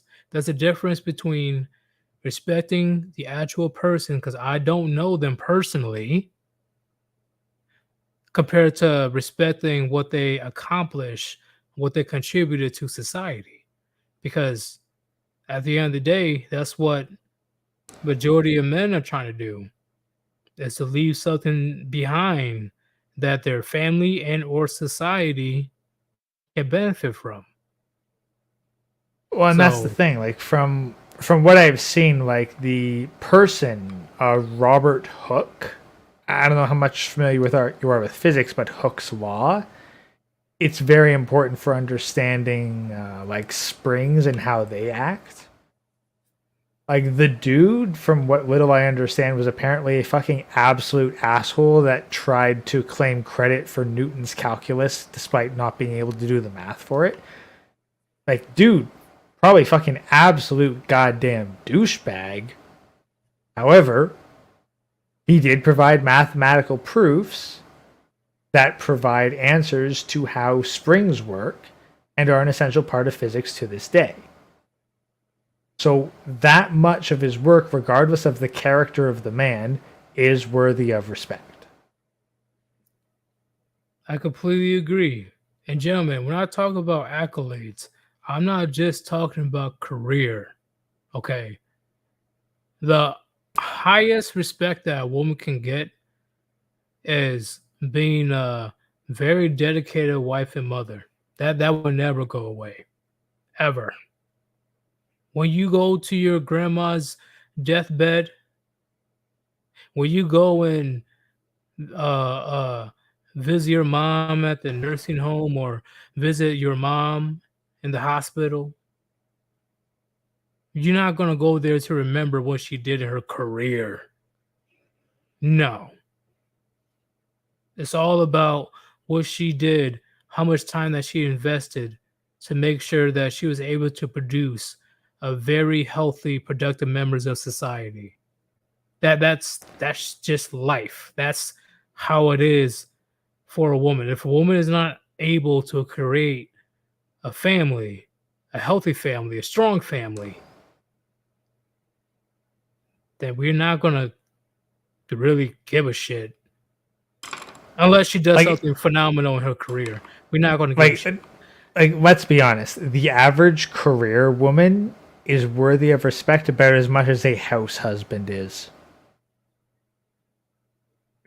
Yeah, that's a great comparison, actually. I agree. Like, I don't see a man respecting a house husband. I don't see one man respecting a house husband. I'm talking about masculine men. I couldn't. I mean, I've seen one funny like anime slash manga which is called Diary of a House Husband, but that's more about the comedy of this dude who used to be Yakuza, who's now a house husband, and all the hilarious misunderstandings that occur as a result. Oh, I've seen it. Yeah, like that's the thing. Like that's kind of funny as a story, but you imagine the average kind of man that stays at home all day and just looks after the kids when they're not at school. That's not a man you respect. I couldn't. I honestly cannot find any reason to respect that type of man, you know? If he chooses that life, sure, go for it. But I can't see I can't. I can't respect it. I can't. And that's the thing. Like a man also should not require our respect in order to do whatever the fuck he wants to do. If that's what you do and that's your thing in life, okay, fine. Right. We might not respect you, but that should not stop you from doing what you're going to do and what you feel you're shit to do. And our validation should not fucking matter to you. Yep. Like I said before. Well, I say all the time. I cannot stop you from getting married. If you gentlemen still want to get married in the future, you are your own man. You do what you want. I can't tell you what to do. That's the thing. And even heck, like I'm kind of holding out for that myself. Like that's why I like say like I'm effectively MGTOW, but I can't say that I'm MGTOW because I'm still holding out for that potential future down the line. But at the same time, it's I like, will point and laugh if you're getting dragged through divorce and family courts. abso-fucking-lutely, and you know what? Like, look, if I ever get dragged through fucking divorce and family courts, I'll fucking call you up and schedule a goddamn roast so that you get some amazing fucking content out of it. I'll record my goddamn time in the divorce and family courts so everyone in chat can fucking laugh. And Because don't get me wrong, I'll bring a bottle with me, but I'm still gonna point and laugh. yeah, Like, and that's the thing. I'm Like, I'm still the homie, but the homie has to laugh at you. that's the thing. Like, we know the fucking risks. I'm holding out. I'm going to try to fucking stack the odds as best I can in my favor. If it even gets to that point. If I don't think like, hey, I'm in a position where I can support a fucking wife and kids in a country that's got fair laws. If I don't get to that point, then I won't bother. And it's like, all right, whatever. I gave it my best shot. I got other things to do now for the next 40 fucking years of my life. See, that's true. Like, once again, I tell you, and I'm sure you do as well, if you want to get married or have a strong family, do not do it in Western countries. I know feminism is spreading like a cancer, but there are still countries out there that are fending off this cancer. Yeah. So- No, quite honestly, I'm going to be looking at countries and being like, look, do I think that if I went there now and got married, would I be able to hold out against feminism for 25 years? Because 25 years is enough time to have kids, raise them to 18, and see them out of the house. That's the idea. The best possible Like- bet is the Middle East. That's the only place. That's the I thing. can think of. I give so little fucks. I may as well go for that, but like I'll just see what my options are when the time comes. Right now, I don't got the fucking finances to do that. So what Not the yet. fuck's the point? Like that's the thing. Like I'm still working on getting the financial shit in order, and I got a fucking side business I'm building up right now. But I just don't see any point in fucking dating or wasting a cent on a woman who's not going to be the mother of my kids. I agree, but somebody has a question for you. How old? 31. So I figure I've got 14 more years, and then I say, fuck it, I tried. Yep, and I'm not that far behind from Gray, so. But we still haven't gotten to the topic. Before we get into the topic, because you still want to talk about the topic, right? Or Oh, yeah. if you want to support your boy Sir Yeetus, right? Cesspool, thank you for, one of my mods spamming this bad boy. There's a link on top of the chat. Cash App / Sir Yeetus. That is the best possible way to donate. But you can also do super chat or super thanks. Any type of donation is appreciated. But if you cannot donate, it's all good. No big deal. Just go ahead, crack open the cold one, and continue to listen to our rants. Yeah. I am about to go to the restroom right quick, but before I do, Gray, I want your input on the topic for today.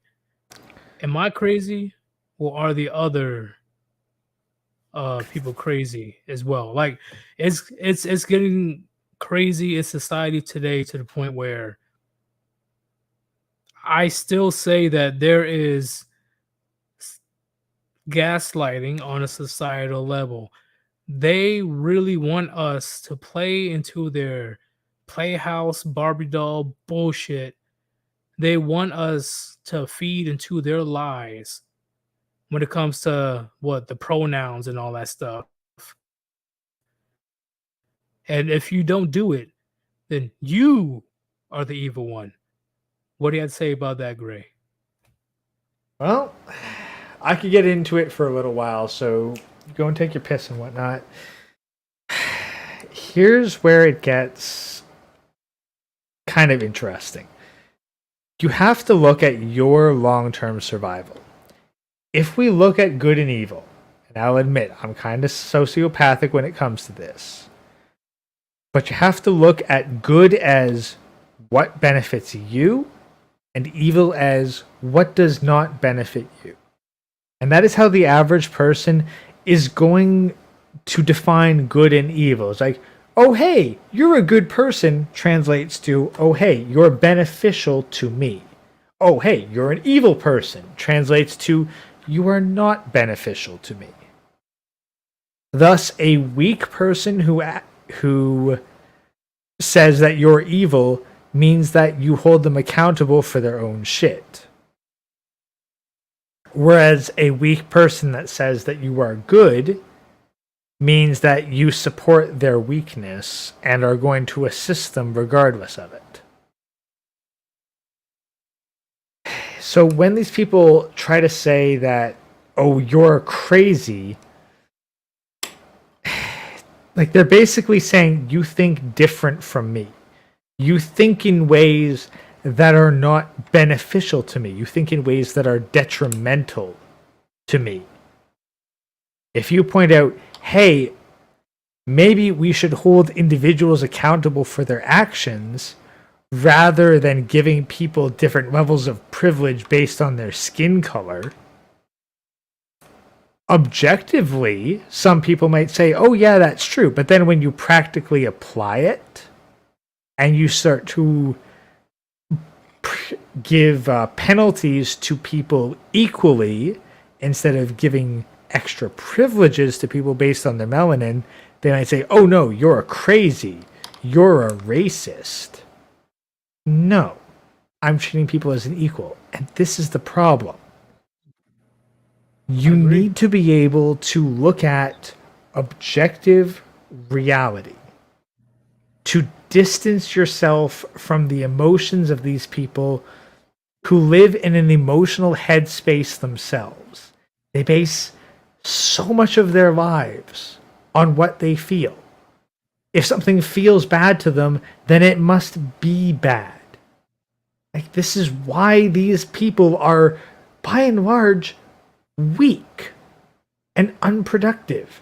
They don't understand how something that feels bad for them in the moment can be good for them in the long term.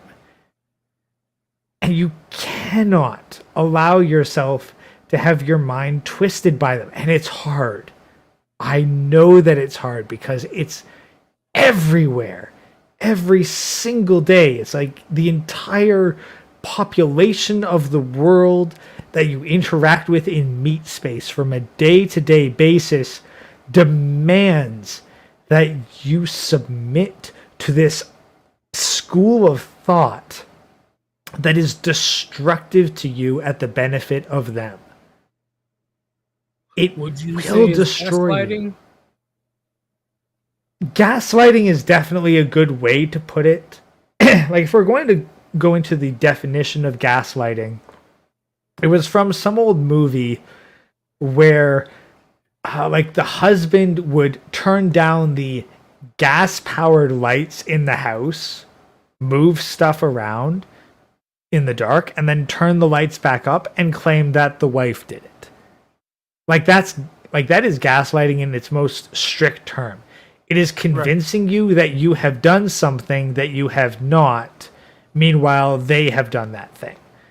So the terms have gotten a lot more vague, but at the very end of the day, what it is it is trying to convince you that you are wrong, that you are doing stuff that is objectively harmful, but you're really not.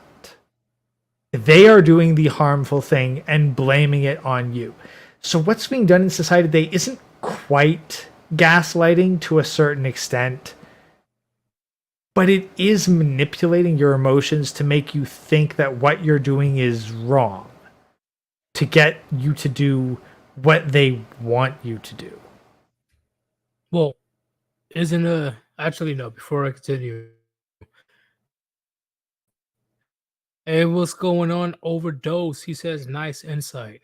Anybody that's here right now, go ahead and check out Overdose's channel. I'll go over there time to time.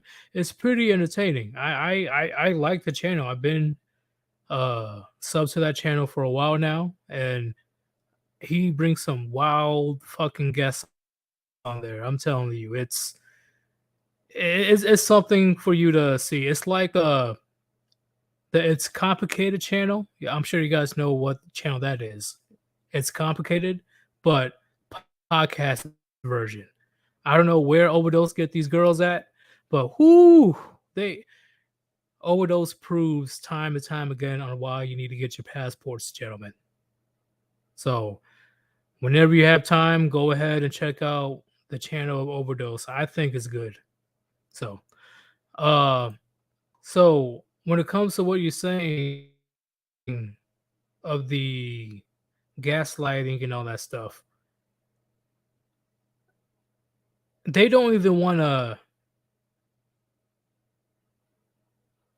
It goes up to the Supreme Court justices and these pediatricians or people that's part of the abortion clinics. They're too afraid to even mention what a woman is, and they always, for the last few months, claim that men can give birth. What the fuck? Like, and these are people in the position of power. I truly believe, it's not just, being threatened or being canceled and all that stuff. I truly believe that the Twitter warriors, right, these feminists and stuff, they are gaslighting to the max, say, oh, if you're all inclusive, if you're this and that, oh, you know what a woman is, oh, you don't know your biology, like all that nonsense, to the point where even the people that got elected to the highest court of the land is a woman. It's a woman that got elected to the highest court in the land, was too afraid to define what a woman is. Ain't that some shit? Yeah, no, actually, here I'm actually just pulling up a quote right here. I don't know if gaslighting is the appropriate term, but quote from 1984. In the end, the party would announce that 2 + 2 made 5, and you would have to believe it. It was inevitable that they should make that claim sooner or later. The logic of their position demanded it. Not merely the validity of experience, but the very existence of external reality was tacitly denied by their philosophy. I agree. I agree with what you're saying. This is political control. These people are going to demand that you believe, that you act as though things that are not true are actually true. And they will punish you if you do not comply. Punish you. That is where this that is where this whole who's crazy, me or them. But that's right. The thing. They, from their frame of reference, are sane. But that is because, let me ask you this way. If you asked, what height is sea level? And you asked that while standing on the shore, and you just looked at the ocean and were like, you know what? Sea level is this height. Give or take maybe a few centimeters due to the different waves. Now, what if you're in the middle of the ocean during a storm and you ask what sea level is? It is whatever the fuck you are at the moment, because the ocean is fucking super high at the crest of the wave and super low at the bottom of the wave. Sea level is whatever the fuck is going on at the moment. There is no objective standpoint. You're in the middle of the ocean. Agreed.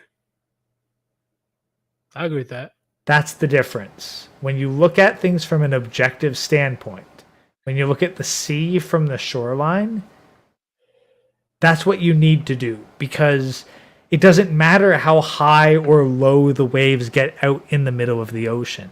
They're going to equalize at whatever the fuck the shoreline is. But these people don't live on the shoreline. They live in the middle of the ocean. They live with the government party. They could be told fucking red is green tomorrow, and they would declare it with absolute fucking certainty. You're not wrong. I completely agree with that, and that's the biggest thing, right? When it comes to objective reality, you know, the male feminists, the feminists, radical left, you know, all these people that dwell within delusion, they definitely will not hesitate whatsoever to say, "Hey, the sky is purple." You're like, "No, the sky is blue." Oh, you fucking racist! Like, huh? Like, wait a minute. No, the sky is actually blue. How how dare you? How you fucking misogynist, you this and that and blah blah blah, until you conform to their ideals. So I completely Like legit, Joe Biden what could you're come saying. out tomorrow. Like Joe Biden could come out tomorrow and declare that the sky on a clear day is in fact green. And every one of those fucking hardcore political allies who don't give a fuck about objective reality and only care about social approval would wholeheartedly agree that the sky is green. That's the straw that broke the camel's back, just some random guy. This happened years ago, I think 5 years ago, where there was a video that was released of some trans woman saying that something is wrong with you, you straight male, if you do not want to have sex with me or you don't want to date me. That's the thing. Like they claim fucking sexual preferences aren't a choice, but then they claim you're a bigot if you don't want to fuck a trans woman. Like, I don't want any pussy. I don't want none of that shit. Oh, I don't want to What's wrong fucking with you? inverted. I don't want to put my dick in an inverted scrotum that's an open, festering wound filled with bacteria. I don't want my fucking pussy penetrated by some inflated ass cheek skin with a fucking pump tube in it. That makes you a. Dude, I have seen what it fucking takes to make those artificial penises. It is not pretty. What the fuck? Like legit, they have to fucking graft some skin from the ass cheek or the leg, make an artificial flesh tube out of it, and then you pump it up with a goddamn air pump in order to make it erect. I kid you not. What the fuck, bro? What But the apparently fuck? not wanting that inside your fucking genitals makes you a bigot, even though, baby, I was born this way. I didn't have a choice. It's just it's like I said, like the which I will consider that being gaslighting. Absolutely. It's like it's not a choice until you're the one that needs to make the choice. Like if you're like, it's like, oh no, it's not a choice when I do it, but you who don't want to fuck me, oh, it's absolutely a choice, and you are wrong for not wanting to do it with me because you're making a conscious choice to be transphobic. It's not your sexuality. Like that's the thing. Like, to all the men here, you're not crazy. I mean, there's a small chance that perhaps some of you are, but by and large, no. You're not crazy about this shit. You are actually being fucked with. This isn't actually right. You're being screwed with in order to fuck you out of your ability to think rationally and be independent of the government system. They hate that you are free. And since they can't enslave you by force just yet, they're going to do their damnedest to enslave your minds, and this is just one of their many attempts to do so. Yeah, on that psych warfare shit. Yeah. I'll be back in 2 seconds. You gotta refill my drinks and take a piss. Oh, it's all good. I'll be able to continue. Gentlemen, it's no joke these days. It's just no joke whatsoever. What Gray said is facts. What Gray said is facts, right? They're already going after the already adults, right? And filling their heads with delusions. But now, you guys already know, the past few years, they've been working vigorously. They've been working very hard, 24/7, 365, to throw nothing but alphabet community agenda towards children. Towards children. And you guys know this. You guys know this. When I was growing up, I did not have to worry about my fucking sexuality. I was worried about Yu-Gi-Oh cards. I was worried about Chinese checkers. I was worried about Pokemon. I was worried about a popsicle. I was worried about Halo Combat Evolved. I was not worried about who I wanted to fuck at 8, 9 years old. That's not normal. That's sick. That's disgusting. But now you see all this alphabet community propaganda on almost every fucking channel, especially almost every children's channel. And if you guys claim that there is no type of agenda going on, I'm gonna have to bring up something from the past that you guys probably forgot. Cuties. Thank God I never had to watch that shit. Thank God I never had to even think about watching that shit. And the fact that there were people on YouTube reviewing that movie and said that, "Ooh, it's not as bad as you think it was." Okay, maybe it had very artistic touch to it.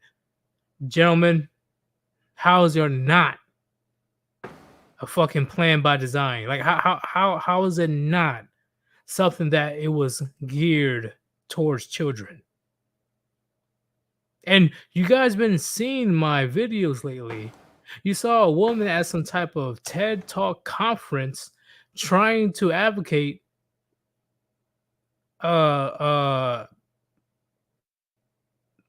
pedophilia.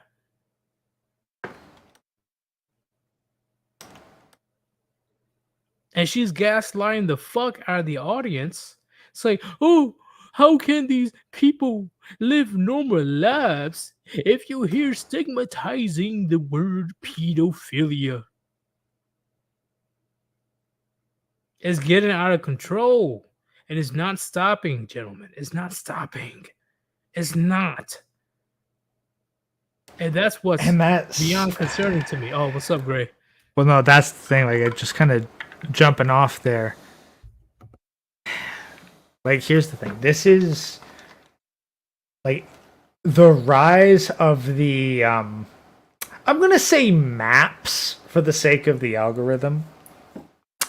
The rise of the maps is because they want to fucking annihilate the birth rate even further.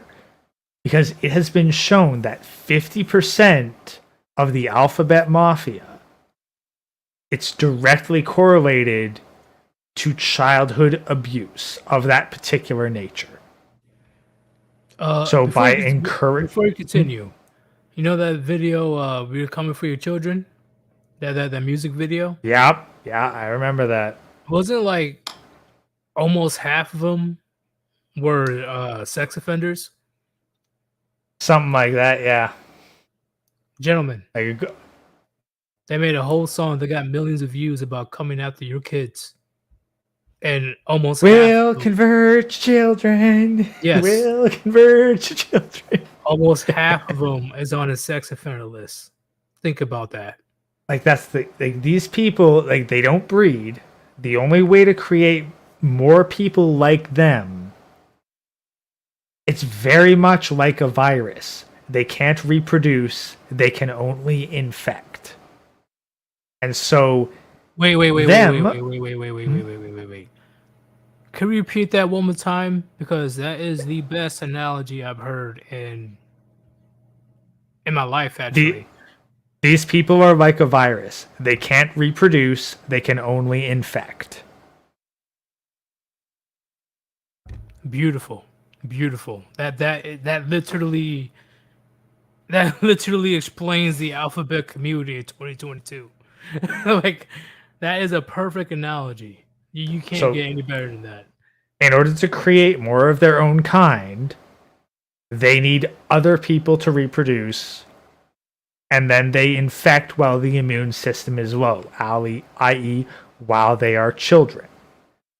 And the government encourages this because the alphabet mafia does not reproduce.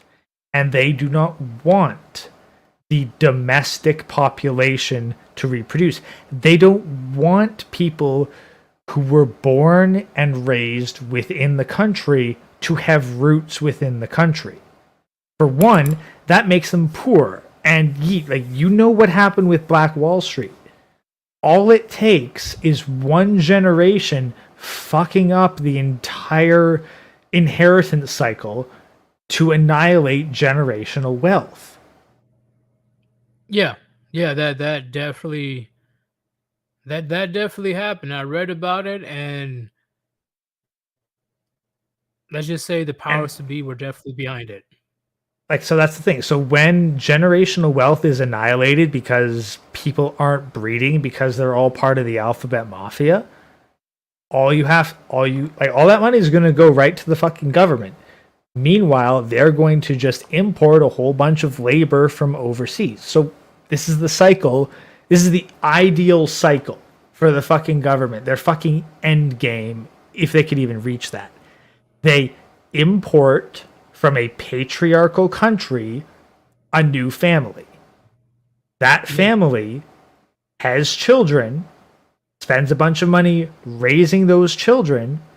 Those children are introduced to the alphabet mafia and do not reproduce. Therefore, it becomes unsustainable and more need to be brought in. Meanwhile, the wealth of that family is transferred directly to the government.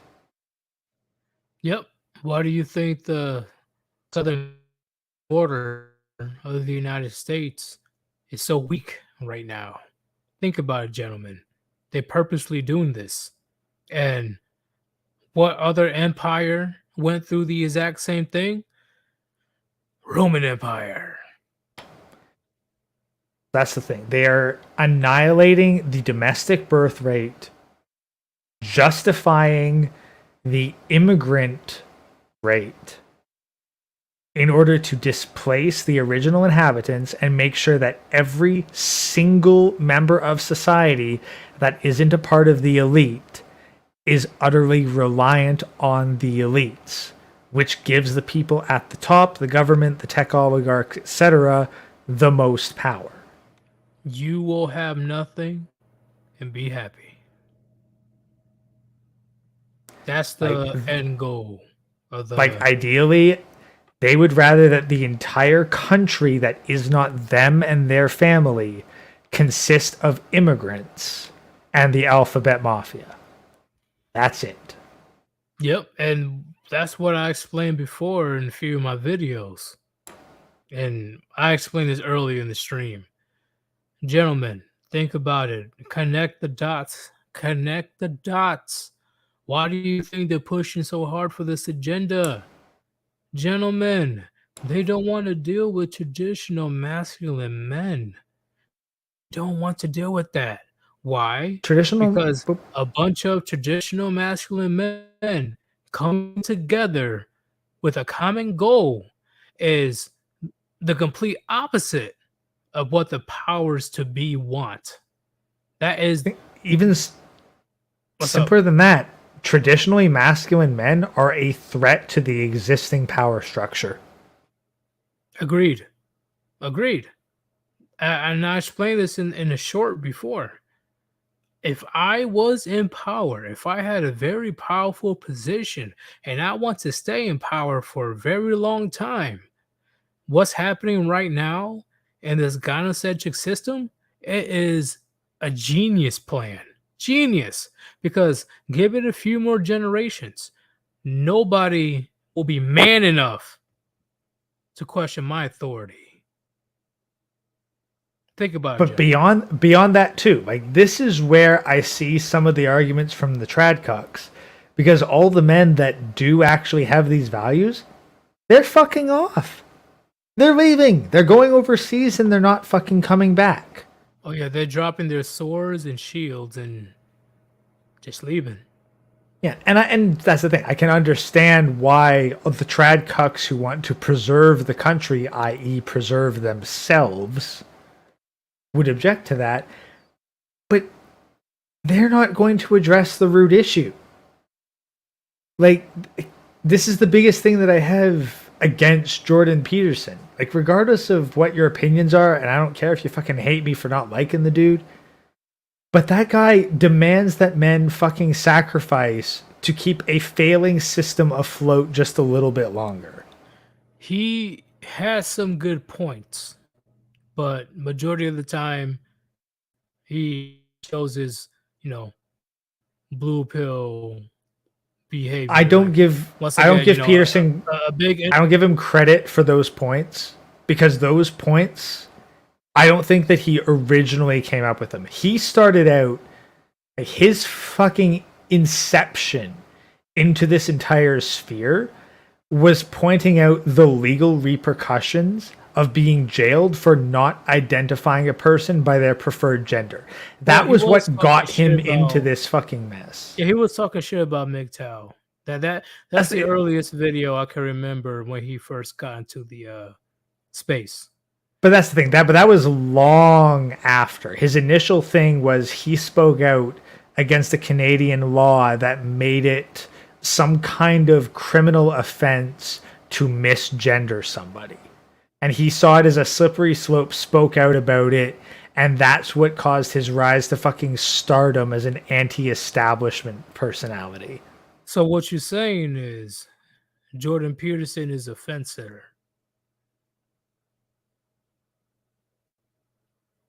I wouldn't say that he is a fence sitter per se, because as soon as he spoke out against the Alphabet Mafia in that capacity, one side of the fence absolutely rejected him.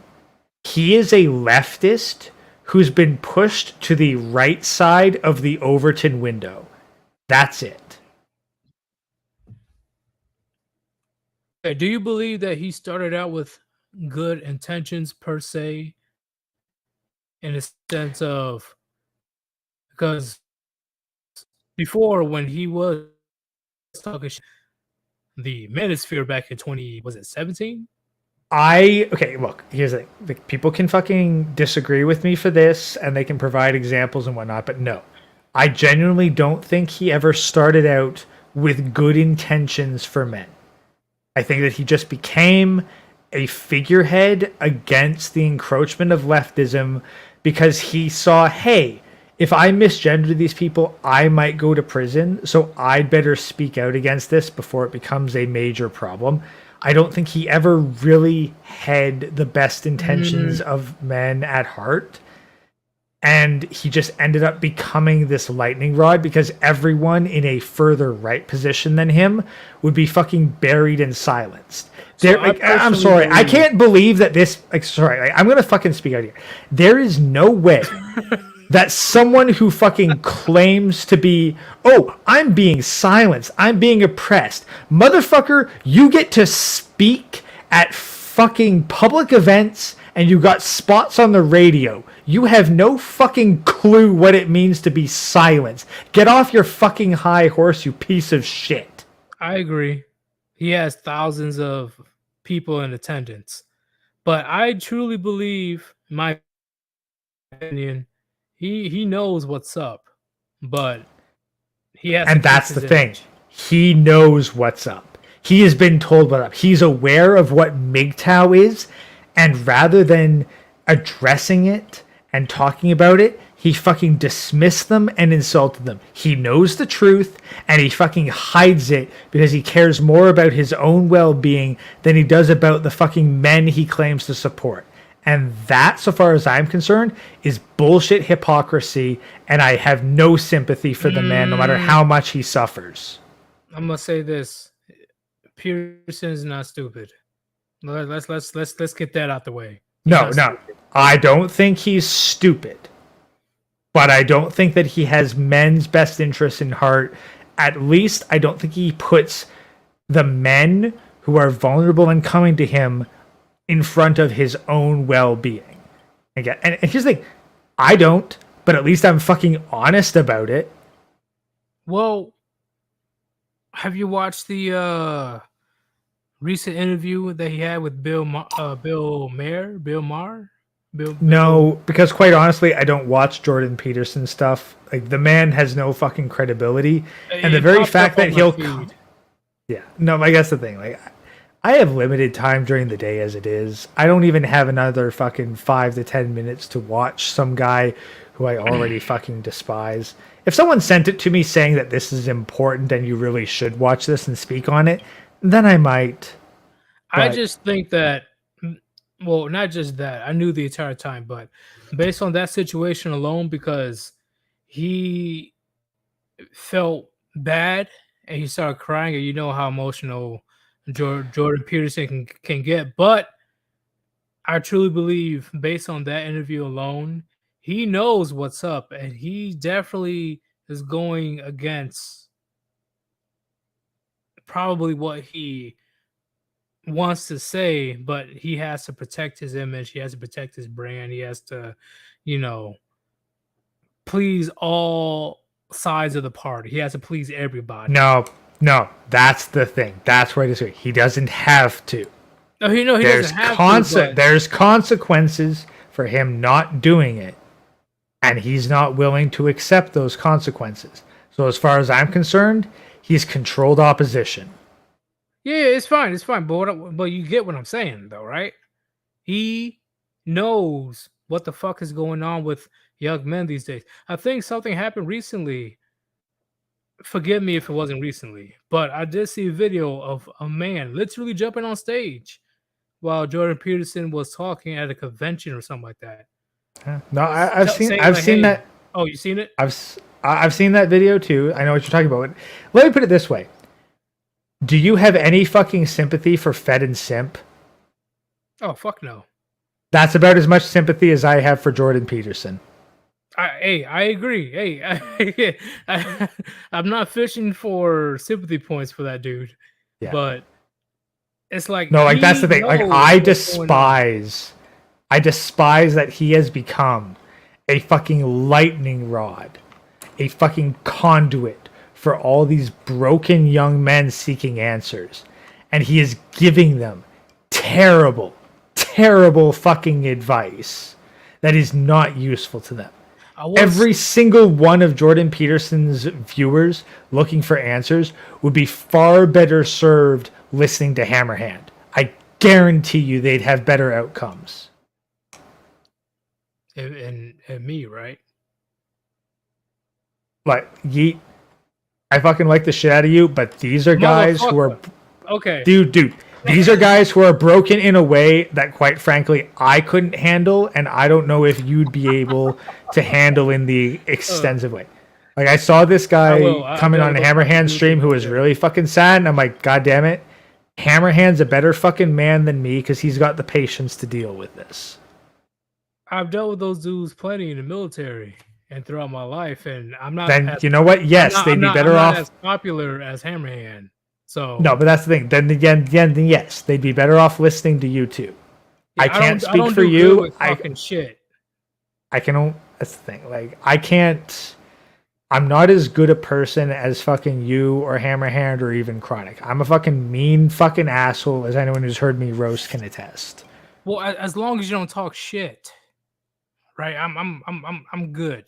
But if you're here, running your mouth like, "Ooh, fuck you and your green flames, Sir Yeetus," then I'm gonna have to say something. Yeah, like, hey, hold up, motherfucker. Like, who the fuck you think you're talking to right now? But I do. Once again, I do understand what you're saying, right? Hammerhand, he has a life experience. He's been through a lot more than I have, and he definitely would have a lot more answers per se than I would, because I will assume that he's been through similar situations, or he's known I don't somebody. like that's the thing. I don't mean any disrespect to your experiences, Yeetus.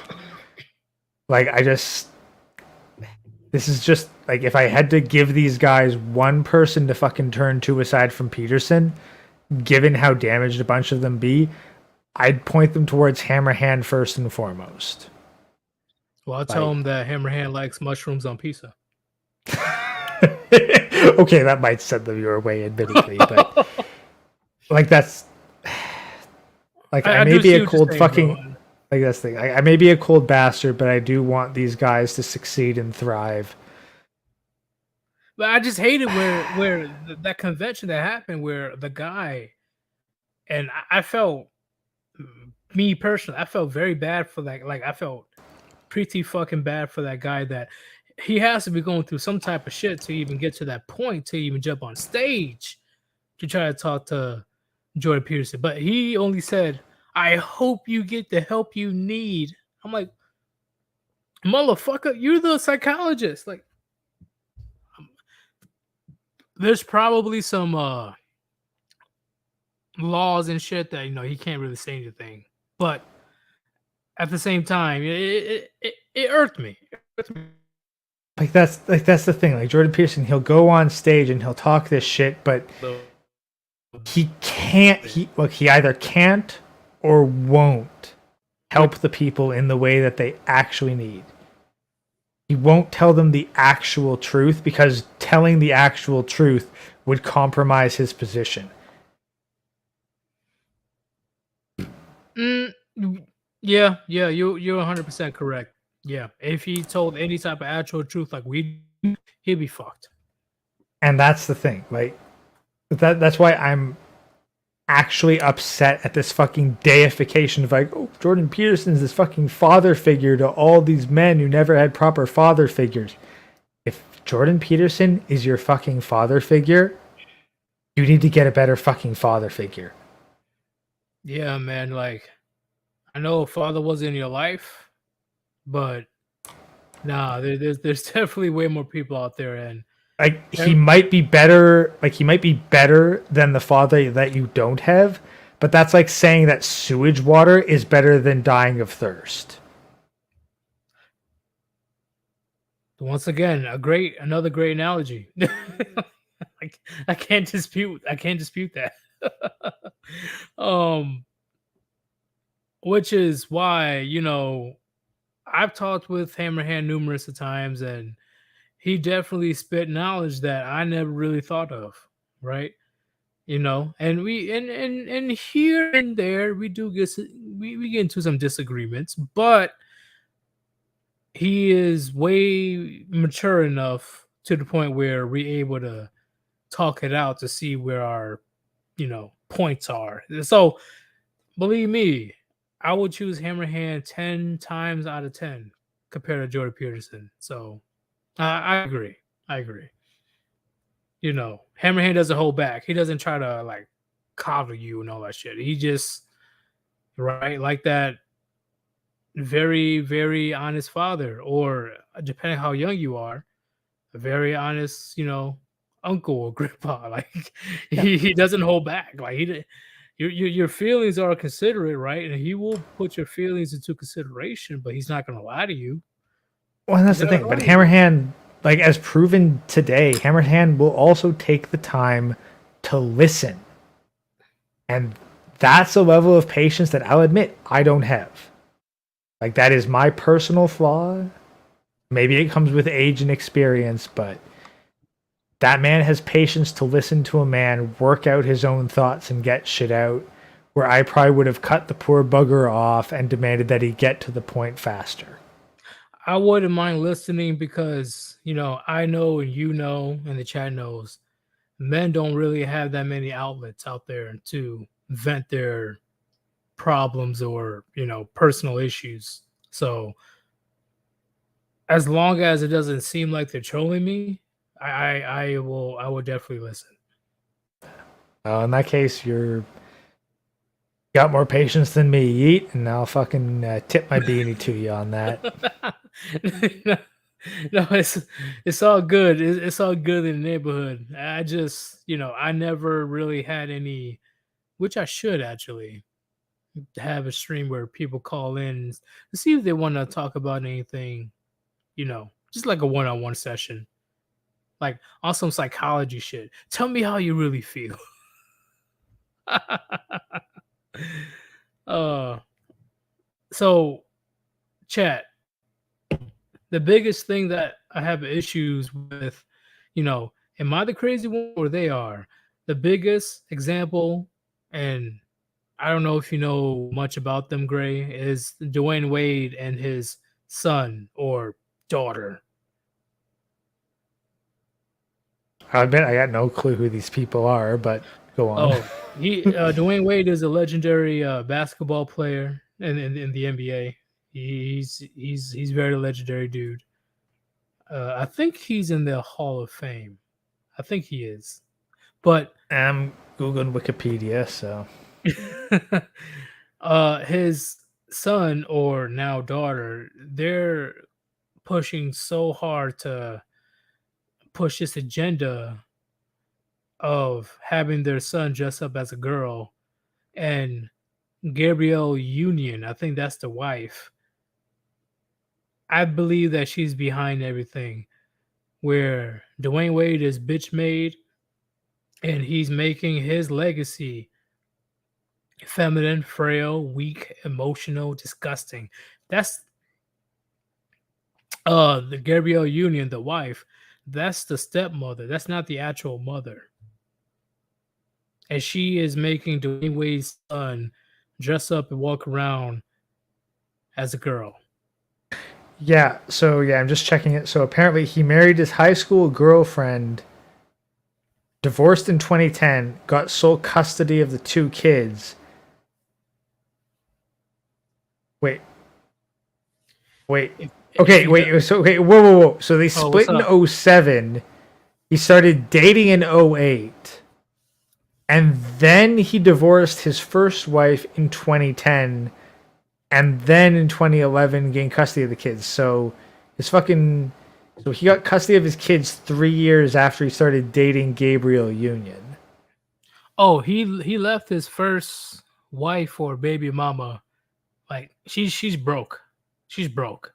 Like, and I applaud Dwayne Wade for it because she wasn't shit. Oh, and apparently the fourth child was not born directly from the mother, but via surrogacy. Oh, they on that Kim Kardashian bullshit. Okay. And then 12-year-old child came out as a transgender girl, Zaya. Yeah. 12-year-old. So that's so the kid of his first wife came out as transgender 12 years later. Yeah, and gentlemen, if you don't know who I'm talking about, look at the thumbnail. That's the child. And it's gotten so crazy and out of control, it's not been funny. That child was dating another transgender, but a transgender male. So technically, he was in a heterosexual relationship, but at the same time, trans. Like, what the fuck? I mean, hey, here's an interesting question. If you as a man have a relationship with a straight woman who later comes out as trans after you've broken up, does that make you gay? Good question. I say no. No, probably not. Because when I was hitting, she had that WAP. So I would say no. No, it doesn't make me gay. The very fact that this is a fucking legit question these days, though, is both sad, but I'm laughing because I can't think of any other reaction to this. She was holding She was a whole woman when I was clapping cheeks. Now she wants to be a whole man. Nope. That has nothing to do with me. Nothing to do with me. You know, I like once again, like if you were dating a woman and she was an actual woman and she was doing her own thing as a woman, and you clapped her cheeks as a woman, and then down the road she wants to be a lesbian or a trans, that has nothing to do with you. Nothing to do with you. Don't let her put her personal trauma on you. Oh shit. Fuck all that. Fuck all that. Like you won't have to show pictures or something to prove your point. Like, oh, you were hitting that, bro. Like, no, like look, ass and titties. Look at that. Look at that. I'm pretty sure men out there actually had to go through that. I'm pretty sure. Like, oh my god, I'm sorry. I'm about to piss what's up? every fucking Christian in the chat off. And I quote from Wikipedia. Wade is a Christian and chose the number 3 throughout most of his career because it represents the Holy Trinity. He tithes 10% of his salary to a church in Chicago. His mother, Jolinda, strengthened her ties to Christianity in 2001 after years of drug problems. She served as a minister during her final prison sentence in 2002 and 2003. What the fuck? She was ordained as a Baptist minister in January 2007 and formed the non-denominational Temple of Praise Binding and Loosing Ministry in Chicago. In May 2008, Wade purchased a church building for his mother's ministry.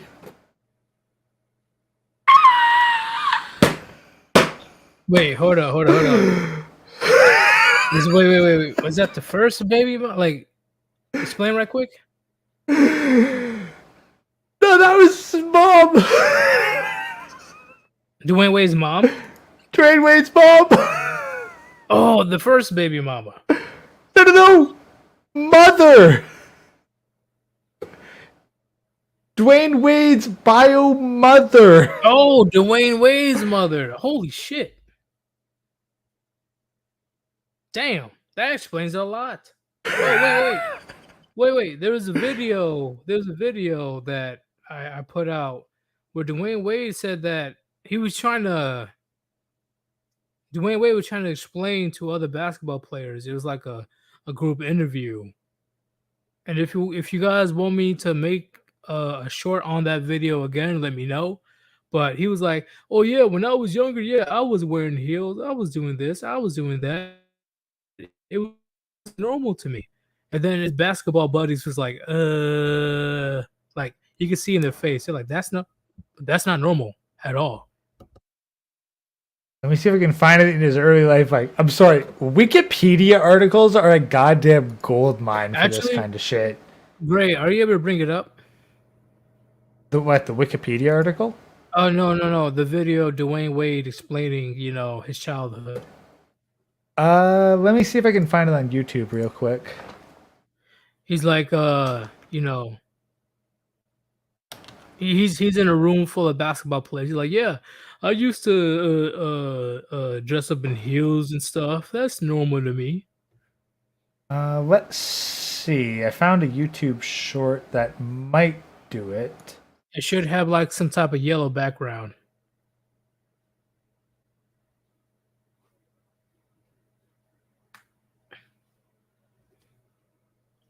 I'm able to find like the Black Conservative and whatnot doing it. Hold on, let me see. Like talking on it. I see like somewhat of a yellow background, but I don't know if it's exactly what you're looking for. Okay, I just searched up like Dwayne Wade childhood heels.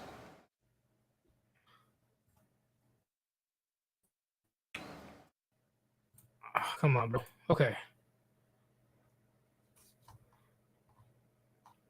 Yeah, Dwayne Wade on the what ifs of parenting, or oh yeah, Dwayne Wade said he used to wear dresses and heels when he was young. Here, I got you. Oh yeah, I see. Dwayne Wade said he used to wear dresses and heels. Yeah. Okay, yeah. No, I got that. Hold on a second. I'll pull. If you I'll ever pull bring that up, yeah. I want everybody to see this. Yeah, 1 second. I'll just.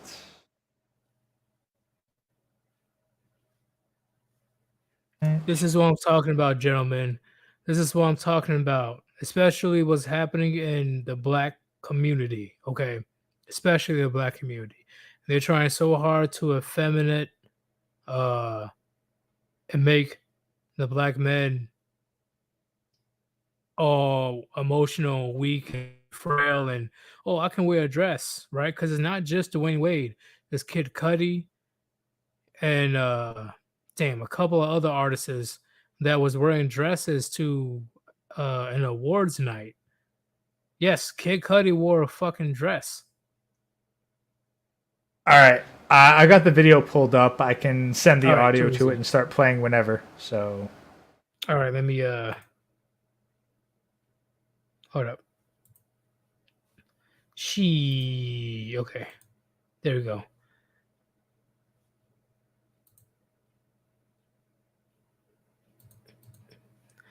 All right. Go. Growing up in the inner city of Chicago, in the hood, you're told that boys do this. Boys play football, boys play basketball, boys play baseball, boys date girls, whatever the case may be. You're told this is what you do, right? So I'm no different. I'm raised that way.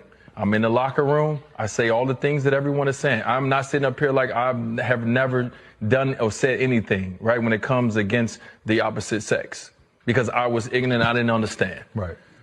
So when it hit my doorstep at 3 years old, like I said, when me and my wife looked at each other, right? And the reason we looked at each other is because of this, as kids, I used to put on heels. I used to do all those things. I try to put on whatever my sisters wear. When all my sisters did, I try to do those things. So at first I said to myself, oh no, I did that.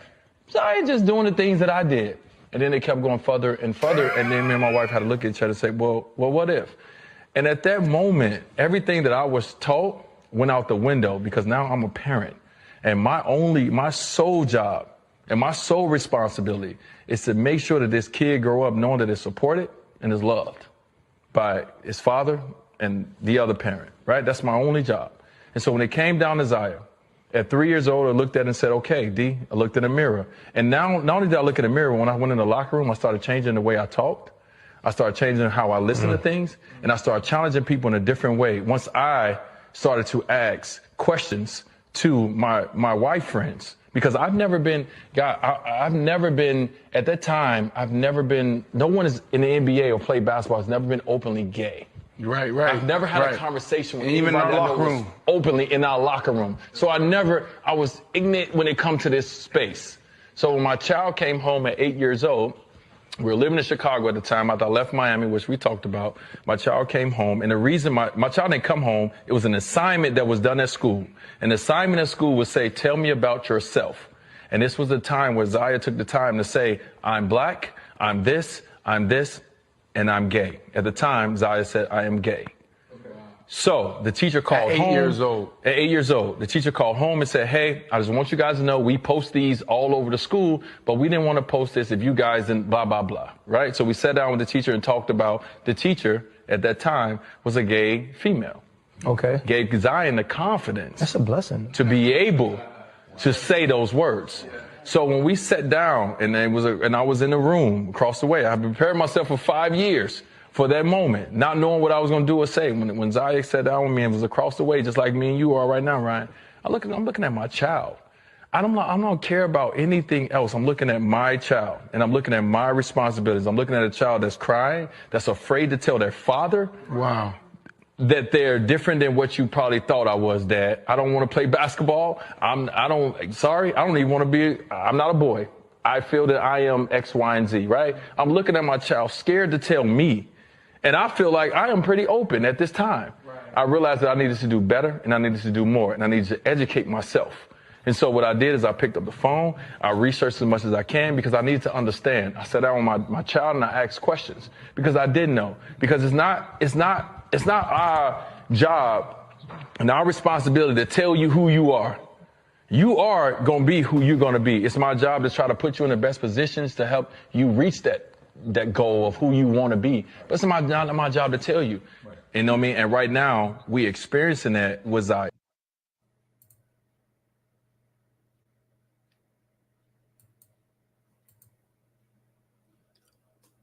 You there, Gray?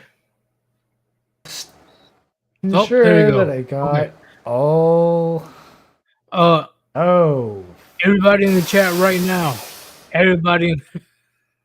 Not SJM's got it right fucking there. It's like, no. Everybody in the chat right now. Put a 1 if you agree. Put a 1 if you agree with Dwayne Wade. Put a 2 if you disagree with Dwayne Wade. I repeat, put a 1 if you agree with D Wade. Put a 2 if you disagree with D Wade.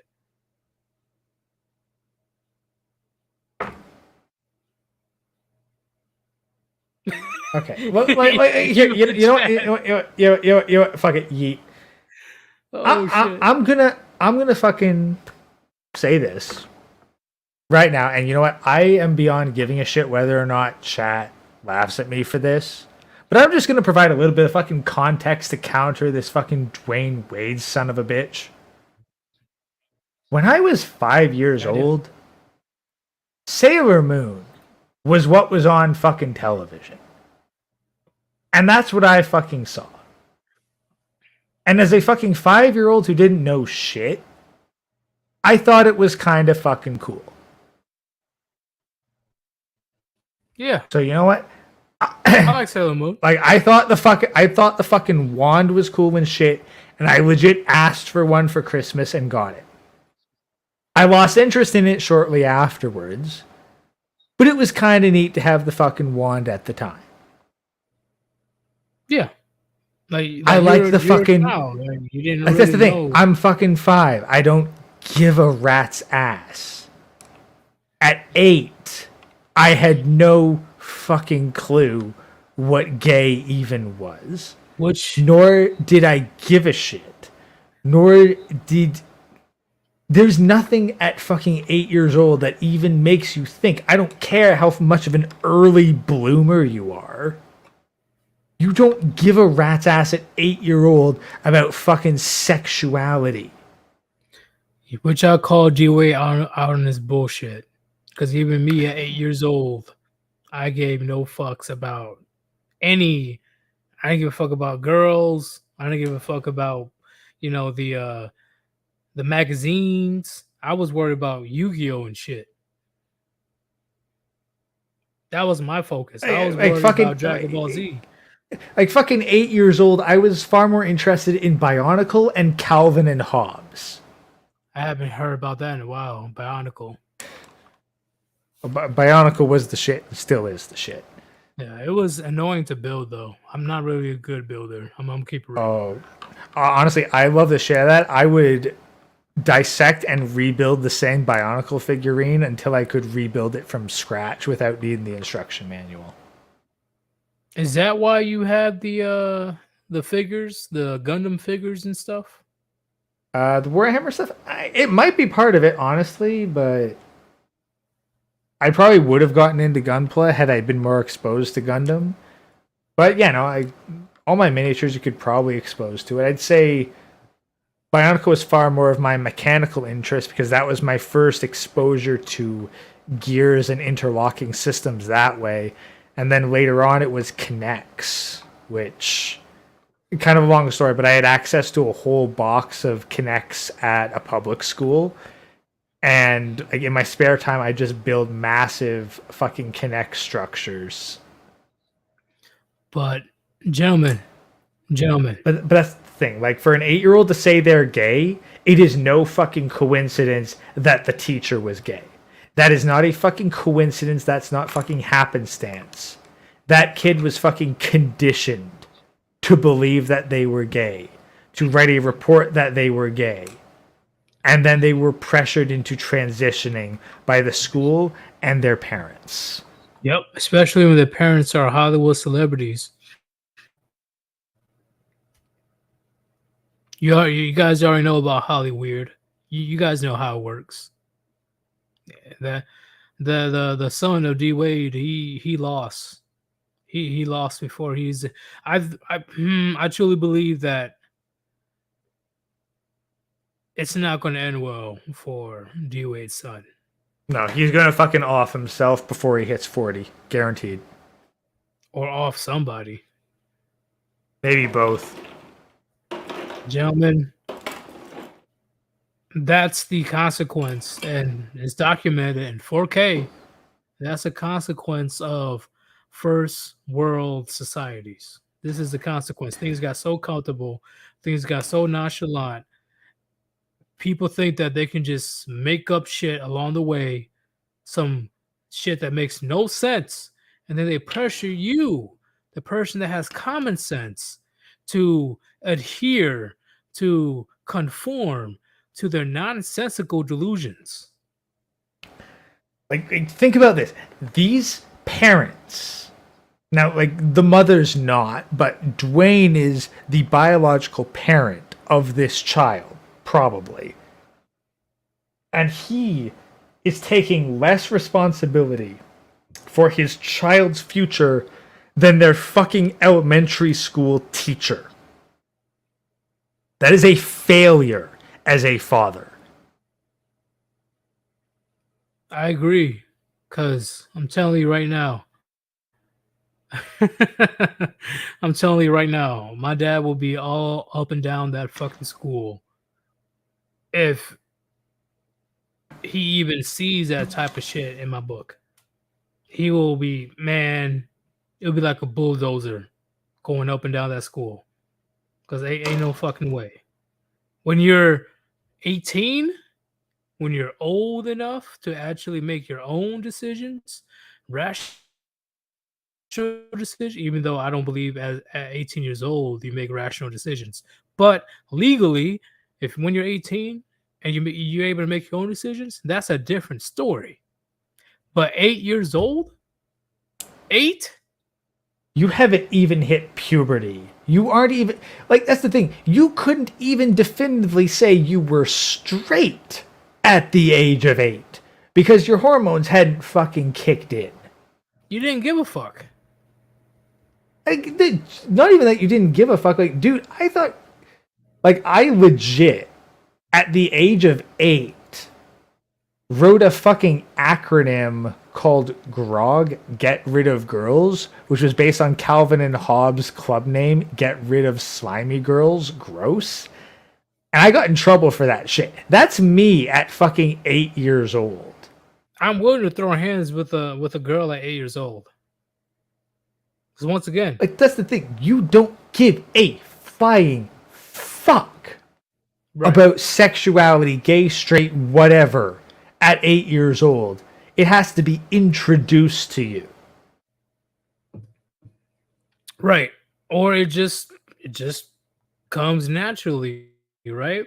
And 99.99999 not at 8 years, not at 8 years old. It ain't gonna come naturally. I'm talking about once you hit puberty, like earliest, absolute earliest. It's gonna be 11 years old.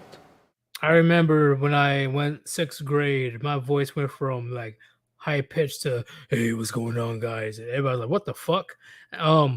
But it has to come naturally. Not that propaganda bullshit that they're trying to fill the media, social media, the schools. It's everywhere right now, gentlemen. It's everywhere. Thank God that you did not have to grow up in this current timeline. Like, God, have you seen? Like, here's the thing. I used to live in Oakville, Ontario. Have you seen the fucking Salty Cracker video or whatever about this new high school teacher there? Got fucking tits the size of fucking beach balls hanging down to their goddamn navel. And that's acceptable as a high school teacher. You talking about the prosthetics that There ain't no way that shit's natural, so I fucking believe they're you know prosthetics. the Yeah, he was wearing? Yeah, I yeah. saw It that looks like one. it looks like a dude wearing fucking beach ball tits, but like that's fucking I thought it was a dude. acceptable. It probably is a dude. I didn't look too deeply into it, but like I looked at But that face and was like, that's a dude with fucking tits. God forbid you support, DeSantis or Trump, right? Then you're the devil. Yeah, But yeah, yeah. Like you I know, fucking or the fucking newest fucking first female prime minister of Italy. Like she fucking values she values her nation and she values her family. Therefore, she's the fucking enemy. Like that's the fucking bullshit. Like God forbid you support fucking nationalism and the family. You better support a man wearing fucking tits in your children's school. I read up on her background. The new president of Italy, she's cool. She's I mean, cool. honestly, she's probably like I'll admit, her becoming prime minister has actually rekindled my interest in moving to Italy. Right. And hey, Ezio, he says she's a chameleon. Yeah, like of course, why not? Right. I'm not fucking surprised. But Like, dude, I don't give a shit who she is as a person. I care about the policies that are introduced. she's pissing off the liberals. That's all that matters to me, in my opinion. She's pissing off the liberals to a T. And once again, she could be. Italy is a very, very conservative country. Like, it's no joke. Like, their customs, their culture. Gentlemen, you have to go over there and actually experience it to know how conservative they are. They're not that far behind for the Middle East. They're not that And far funny behind. thing is, I have actually been in Italy, and interestingly enough, they did actually start off as a fairly multicultural nation, but they didn't make the mistake that Canada did. They actually fucking interbred and created a unique culture rather than segregating into a whole bunch of distinct areas. Well, when you put it that way, yeah, you're right. Yeah, Canada fucked up. Like that, like honestly, I will say this, like the biggest fuck up that North America did with regards to the Aboriginals was segregating them away. You should have fucking bred with them like goddamn rabbits and created an entirely new subsection of people that had the heritage of both. That's how the Mexicans fucking did it. They got Spanish and Aztec ancestry. They respect both, and there's no fucking conflict between the two. That's what I'm telling you, gentlemen. I'm telling you right now. If you do not have your passports, get it as soon as possible. Hopefully before World War III pops off. Because I've been around the world and women are a million times better overseas, in my opinion, than in the Western countries. Okay. They, how you say, the femininity, especially in places such as Indonesia, Russia, Italy, Eastern Germany. I put in Romania and other aspects of Asian countries. Gentlemen, I'm telling you, you will not want to come back when you go over to these various areas because they don't make shit difficult. The women don't make shit difficult. They don't try to ruin your life just because you have an XY chromosome. No, not at all. They are simple, to the point, feminine, sweet. And if they reject you, they're just like, you know what? Hey, you don't know, thank you. I'm like, hey, it's cool. It's cool in the neighborhood. And you just move on to the next person. You don't have to worry about going to jail within the next hour. Get your Now, passport, gentlemen. Get yeah, your passports. like personally, I don't think I'd get married in Italy because they're a little too like westernized for me to consider that safe. But if I was like, fuck it, I'm just gonna go completely MGTOW, I'd probably head to fucking Italy just because I was there for the better part of a month. I fell in love with how the country looks and is, and the history and the culture. I'd fuck off there and live out the rest of my life there. I'm going to address this right quick. SEO. East of Germany, yes. Because the more east you go, the more conservative the women are. Like, let's be honest, the best place for you to go to avoid communism is some place that has escaped communism. Not going to lie, Poland girls are fire. I'm going to keep it real. Like, I don't know why Poland girls is like, wow, goddamn. Like, and they don't really wear makeup like that either. Poland chicks don't really wear makeup like that. You know, if they do, it's like light makeup compared to the 20 pound makeup women wear in the US. Gentlemen, I'm telling you. God, I've seen those fucking images. God, I saw those images you posted, Yeet. It's like, oh God, fucking makeup these days. Like, goddamn it, women. If I fucking take a wet wipe to your face, you drop from an 8 to a 4 in one swipe. How you say? See, here's the thing. There's a difference between having a good time with women that are non-Western than putting a ring on them. There's a huge difference. You don't have to get married to have a good time. Yeah. You don't. So I understand why you have the bias, Sergeant Grits. Don't get me wrong. I completely understand, right? Because AWOL. If a woman has the advantage to take advantage of you and take you to the courts and try to get some type of, resources out of you, if a woman has a capability of doing that, she will do it. So I'm not going to disregard what you're trying to say. Yeah. But if you're just out there just trying to have a good time, it's a good time. It's definitely a good time. I personally, though, like if I'm not aiming for someone who's going to be fucking wife and mother to my kids, I may as well just go synthetic. Like, I'm lucky enough to have TFM mode. Well, it's more so like I've done the biological stuff. Yeah. I've had that experience to about the fullest that you can get without getting married. So the fucking female form holds no mystery or appeal to me that wouldn't take a shit ton of time to recreate. So it's like, fuck it. If I really, really needed that, I'd go synthetic, because the only bio woman that I'd bother with these days is basically wife auditions. And I definitely agree, and I'm going to have to rehash this right quick. Gentlemen, I'm not saying go in blindly and fuck with whatever woman that you see overseas. No.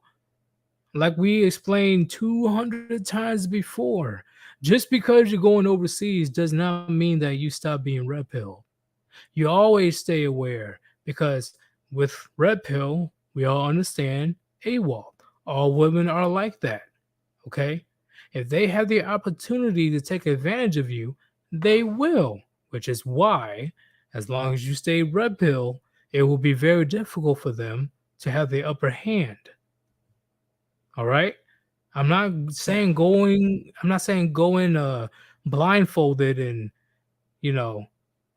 just be sideswiped by some rusty 304. No. Have a good time. Go out there, enjoy the food, enjoy the culture, enjoy the women. But at the same time, make sure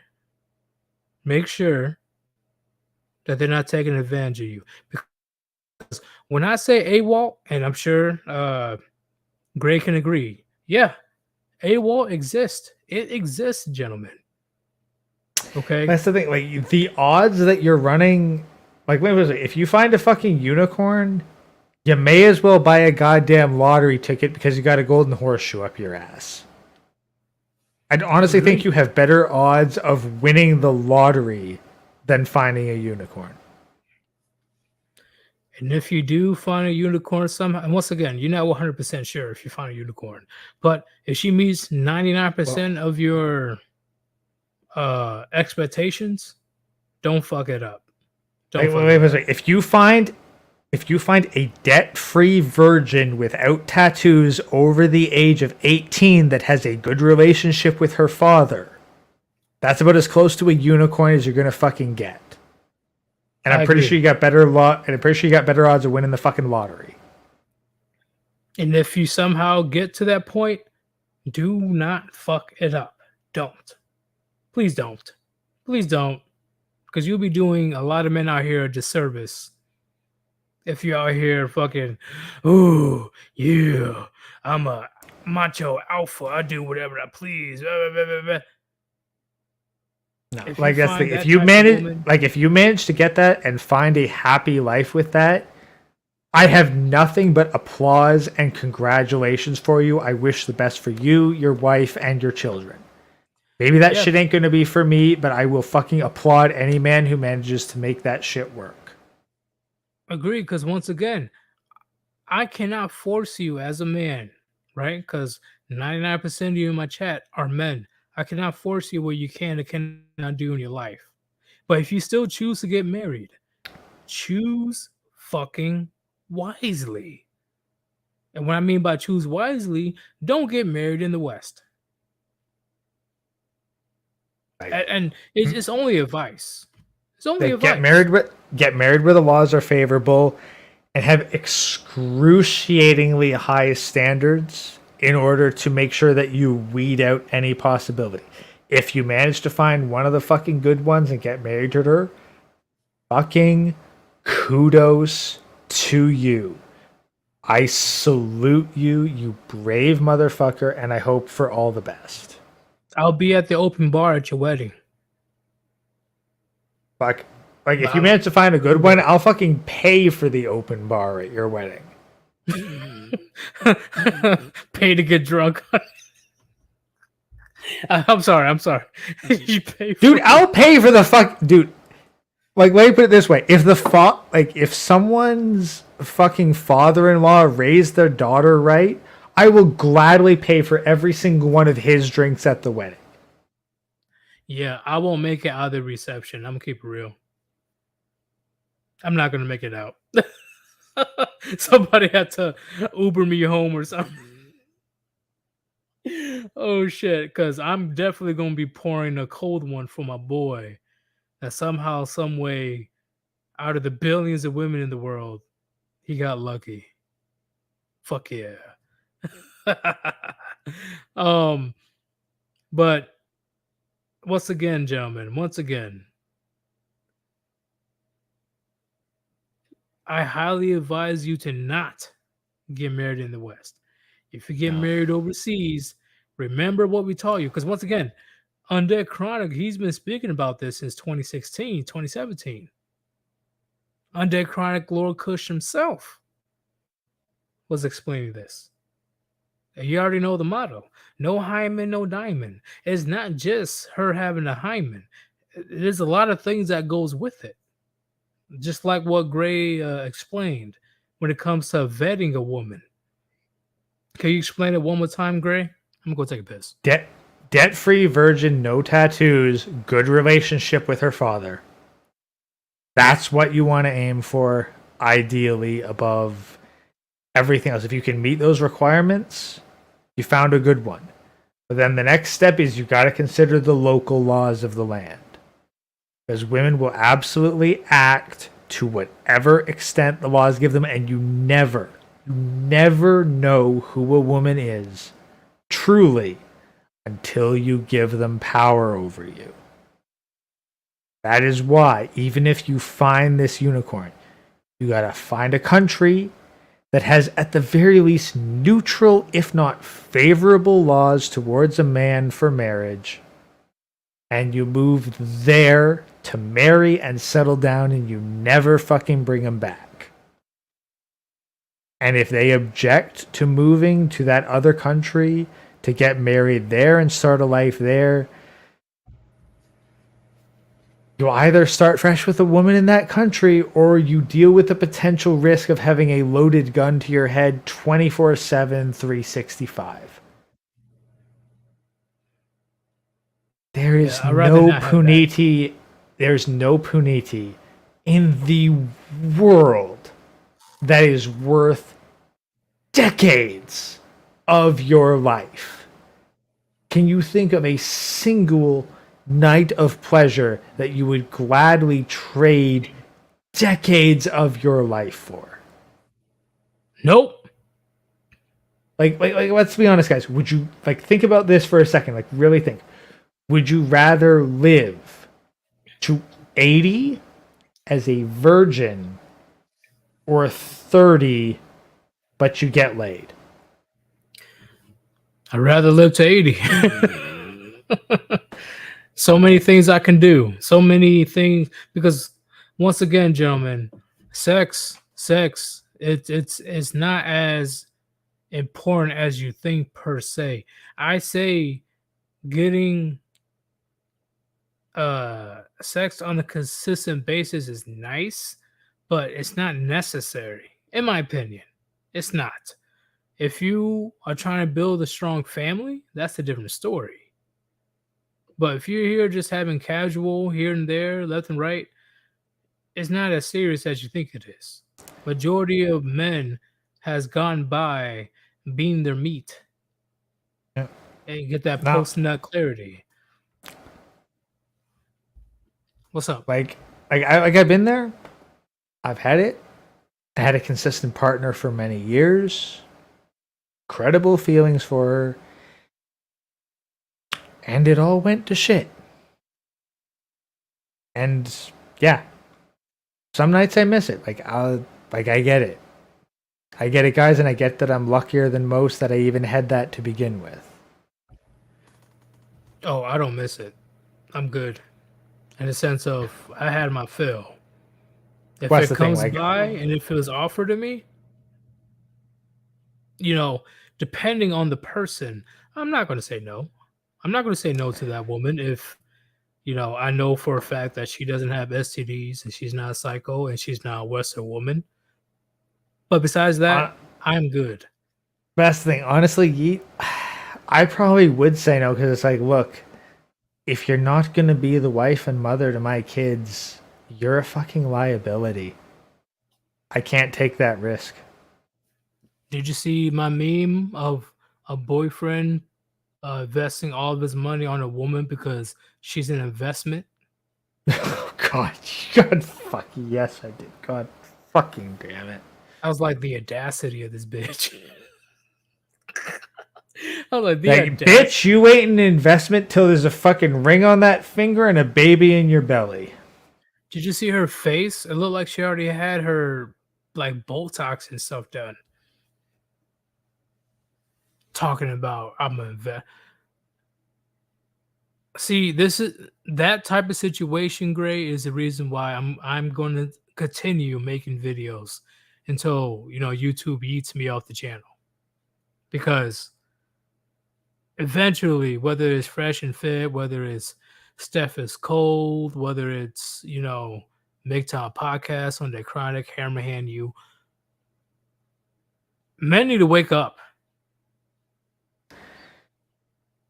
Well, unfortunately, pain is the best teacher.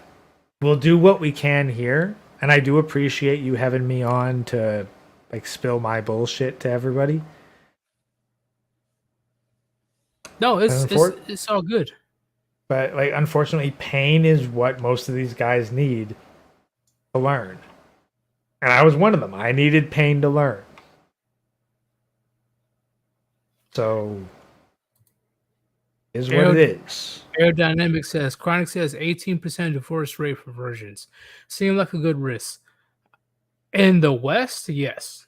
But anywhere else, it's lower than that. Hella low. I mean, 1 in 5 is still pretty good, but that's the thing. If you've got a virgin bride and you can afford to transplant yourself to a country with better divorce laws, why not stack the odds even higher in your favor? if she does not have the opportunity to act on her hypergamy, gentlemen, that's the thing. That's the big thing. If she isn't put in a situation where she can act on her hypergamy, the divorce rate will drop dramatically from 18% to like what? Fuck. 5%. You know, funny. I've been reading a lot of light novels lately while I've been recuperating, and there was one like very interesting bit where this guy, he was listening to a whole bunch of different fantastical stories about heroes, but the thing that he found the hardest to believe was that there was an ordinary girl who would just be kind and submissive and ask nothing in return. Like, damn, that guy fucking, he had a good grasp of what the hell was up. Ask for nothing in return. Yeah, just be kind and submissive and not ask for anything in return. Like, he found that more fantastical than fucking heroes slaying dragons, and you know what? He was fucking right. Yeah, what kind of special unicorn he's trying to get? But no, but that's the thing. But like, he was told stories of these, and he didn't believe them. Nah, because if a woman actually exists out there like that, But that's the thing. If a woman and reading that, I thought, you know what? That's true, because if a woman did exist like that in the modern age, the world itself would corrupt and destroy that kind of naive innocence. it'll be another Troy situation. It'll be another whole war over a woman. Well, no, but that's the thing. But like, I'm sure. But I'm thinking, like, you know what? If women like that are actually born and raised, like, if public school doesn't absolutely annihilate them, then social media will. All I know is, if it was possible to raise a daughter of that stature, she would be set for life, because I will have the best of men going after her. That's the thing. You'd need to live in the middle of ass fuck nowhere with no internet connection and no public school. That's the only way you could even possibly raise a woman like that. I agree. There's no other choice. No other choice. Now, But- like that's the thing. Like in this particular story, that is exactly how she was raised. She was raised in the middle of ass fuck nowhere with basically no connections to anyone aside from her guardian. But that's it. Like, that's the only way you're going to raise them in this modern era with public school and social media. No, you Because have to isolate them. You see the clear results of when women, they proclaim themselves as superior to men when they brag about being mediocre, right? Be able to pay their bills, pay their car note. Like I meet the bare minimum of what men are expected to do. Therefore, I'm a high quality woman that deserves the top men. Like, nah, bitch. This is feminism. You meet the bare minimum of men. You're lucky if you get the top 70%. But I have a PhD. I don't give a fuck about your degree, bitch. I don't give a fuck. Like, what man of value gives a fuck about your degree? No. I'll be honest. No. Here's the thing. I'm actually gonna say, a man does care about a woman's degree. Because if a woman has a degree, it is a disqualifier. Well, true. I'm just saying that. And I already know that you know, Gray. But I'm saying this to the chat. And once again, most of you guys are men, so you can agree. Men are not attracted to degrees. We are not attracted to a career. We're not attracted to her fucking money. But that's the thing. It's not even that we're attracted. It would be bad enough if it was just like, oh, we're not attracted to your degree. We're not attracted to your career. No, no, no, no, no. Bitch, we are repulsed. Yeah, I don't give You a say you have a PhD, that is a red flag. You say you have a career, that's a red flag. You say you're going to college, that's a red fucking flag. We are repulsed by these advancements. I agree, because I've seen personally women, they worship their boss more than they worship their husband, which is fucked up. It's fucked. Like, you wanting to be a career woman, that's a red flag. You wanting to advance your education, that's a red flag. I need you to be a wife and a mother. Every second of your life you have spent not serving one of those two is detrimental. See, men in the chat know what I'm talking about. I'm only attracted to them curves. I agree. Sultan, she got a nice ass. Agree or not, the ass gotta look nice. But that's what women doesn't want to work on. Women don't want to compete in 2022. I'm talking about Western women. They don't want to compete. They want you to accept them for the way they are, right? Greedy, lazy, overweight. And what I mean by overweight, I mean land whales. And they work at human resources. That's what they want you to accept. And once you say no, all of a sudden you're gay. Like, what the fuck? Here's the thing. Let me put it this way. I want you to be an 18-year-old babysitter who squats 3 times a week. And that's not even a high standard.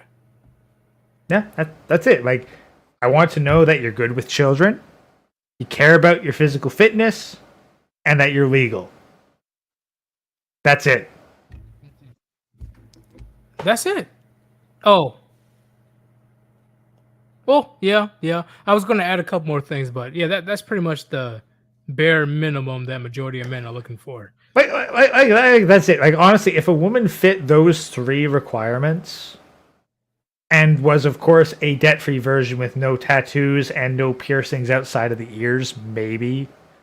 Like, specifically the earlobes. I'm not talking any of those fucking bar things that go through the middle.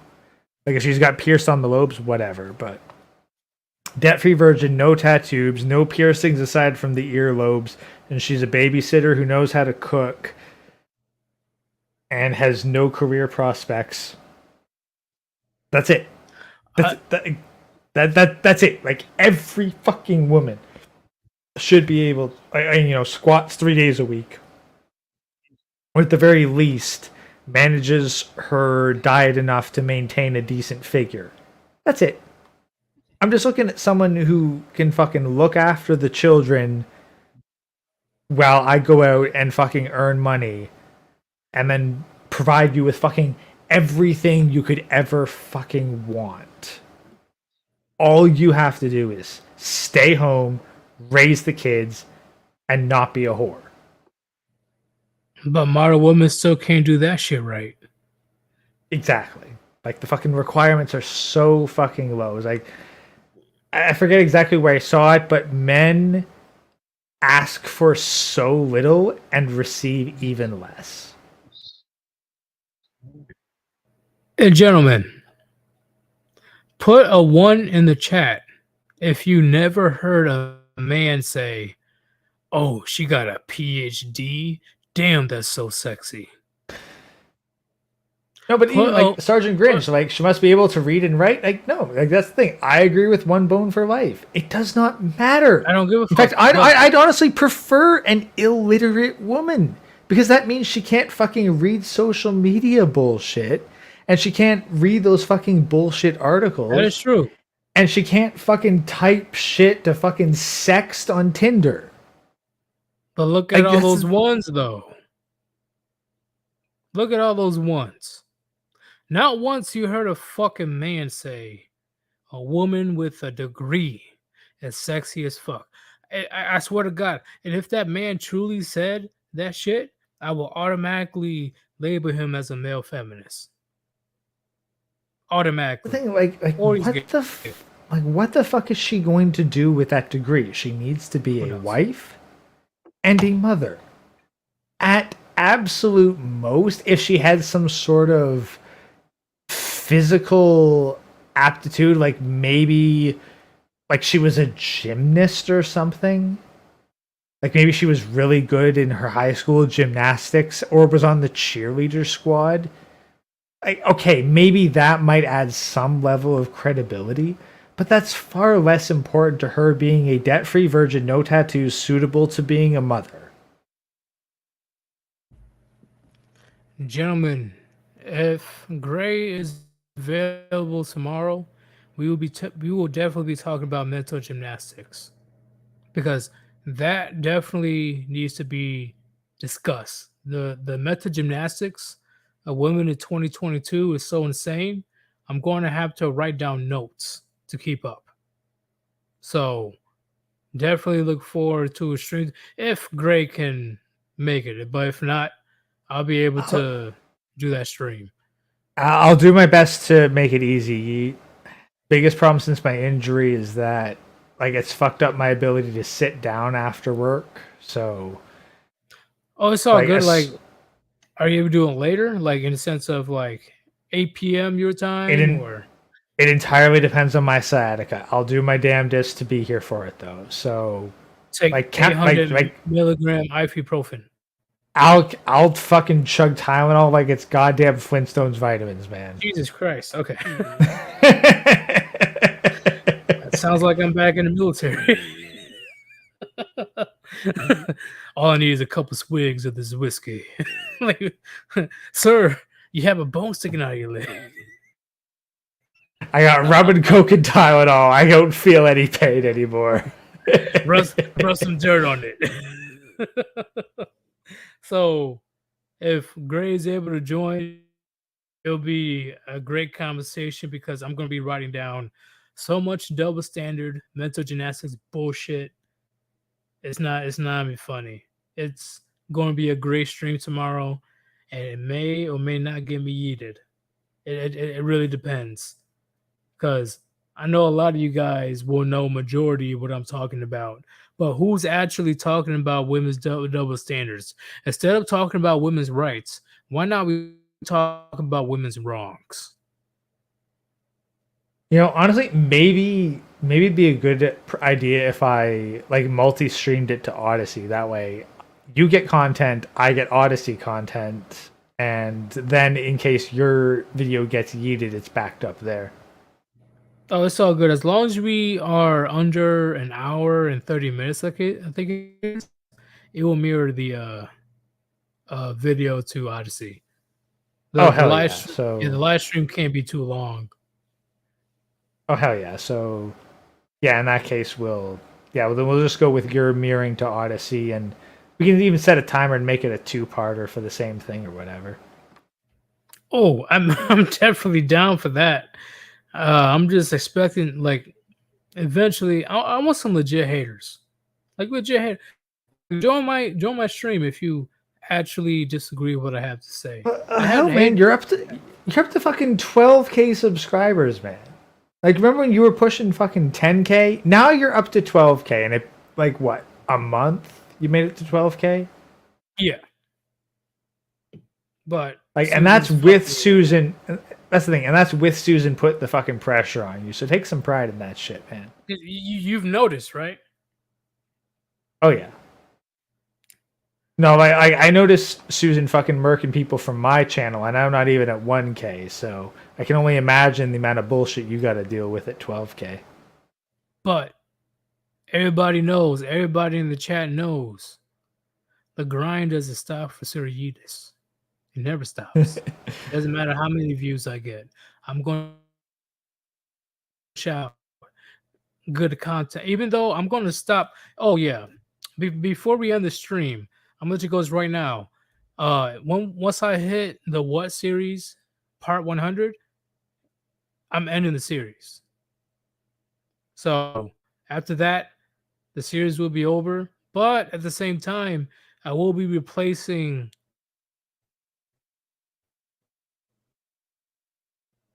the series with a new series, and I think you guys will like it. I think you guys will. I'm not going to tell you just yet, but it won't be short. It'll definitely be a longer video. I'm going to put some work into it, so you guys can actually. I'll say similar to when Ribby posts videos early in the morning, like his responses on Reddit. I'm going to be posting videos around that same time. So you guys got content. You guys can enjoy your coffee while I put out this new series. It's going to be good, gentlemen. It's going to be good. Because once again, I can't put out videos that are just like straight up shitty. That's just not me. It's a waste of my time. It's a waste of your time. And especially if I'm going to be doing this membership bullshit, I'm not gonna do you guys dirty. So, Gray, I'm going to have membership by the end of the week. You excited? Fuck yeah. Oh, hell yeah, man. Honestly, it's going to be what's up? Fuck, I gotta get my shit together too, man. Because I mean, if you ain't doing fucking shorts, then I really gotta get on that short game. Maybe I'll do something like a defuck series. I'll do shorts, but it'll probably be like 1 or 2 a day compared to like 4 or 5 that I usually do. Because honestly, at this point, I should focus on more longer videos. I think that needs to be done. And when it comes to that, I will talk to you after the stream about it to see your input, and if you think it's okay, then I know that it's going to be a good series. It's going to be a good series. And you guys are probably going to have to meet me on Odyssey or Rumble. So, because I know Susan's going to get pissed off. Remember, gentlemen, they don't want to talk about women's wrongs. They want to talk about women's rights. Even though men and women literally have the same rights, to the point where women have more privilege than men. But at the same time, they love to preach victimhood. I think that the key is like women want to be either victors or victims.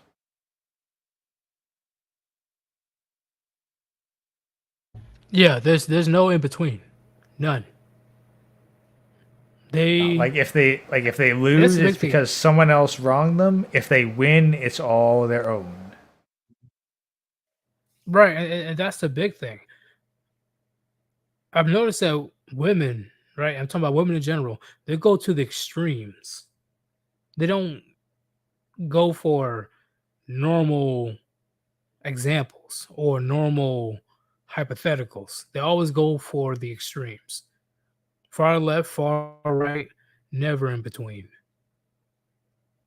Honestly, it's probably it's probably a lot to do with social approval on their end. They don't want to appear to be the moderate because the moderate is the most likely to be removed from the group. They want to be as deeply embedded as they possibly can be in order to ensure that their position cannot be easily ejected. That is true, but do you have anything else to say to the chat when it comes to the topic today, or anything else? As for the subject, it's like, look, gentlemen, if you ever suspect that you are crazy, take a step back, dissociate the emotions, look at what is objectively beneficial to you and what is objectively beneficial to the people who are countering your ideas. At the end of the day, you need to look after yourself as number one. This does not make you selfish, but you should not be afraid of being labeled as selfish. If you cease to exist, if you are rendered powerless, you can do absolutely nothing to change the circumstances of the world. You must come first. So anyone who tells you that you are crazy, who tells you to do things that would remove your power, that would tell you to do something that would damage you and those you care about and those who will benefit you in the long run, they are trying to get you to sacrifice your power for them, because you are strong and they are weak and they cannot overpower you. Hold firm. Seek objective truth. And always remember that you are number one. Your ability to collect resources and power is number two. And your family is number three. Everything beyond that is number four. That's my closing statements. I agree with everything that you just said just now. Gentlemen, right now, what men are going through, I'm talking about traditional men, in my opinion, it is a societal gaslighting situation. Okay, all of this nonsensical, delusional, clown world bullshit is purposely being forced upon you. If you don't accept it, you're the bad guy, not them. The ones that are grooming the kids in schools and shit. The ones that are actively trying to support the MAPS group. Not the ones that are purposely hiring drag queens, which drag queens are strictly sexual. They're hiring drag queens to dance in front of fucking kids. They're on Twitter bragging left and right about their, oh look, my students, my second grader, they just admitted that they're transsexual. Gentlemen, they want you to conform to this. And if you don't agree, you're the bad guy, you're the enemy. And in my opinion, that's a fucking badge of honor. Think on that, gentlemen. Think on that. This is your boy, Sir Yeetus. Definitely expect to stream sometime tomorrow. You know, hopefully, depending on what happens, Gray joins. But if not, it's all good. I'll be able to continue the stream. And thank you for participating in the stream today. Countless people had full engagement on the stream. I definitely appreciate it. And hopefully you enjoyed a shit ton of gems dropped on you as well. We are out. Peace. Peace out, everyone. Y'all have a good night.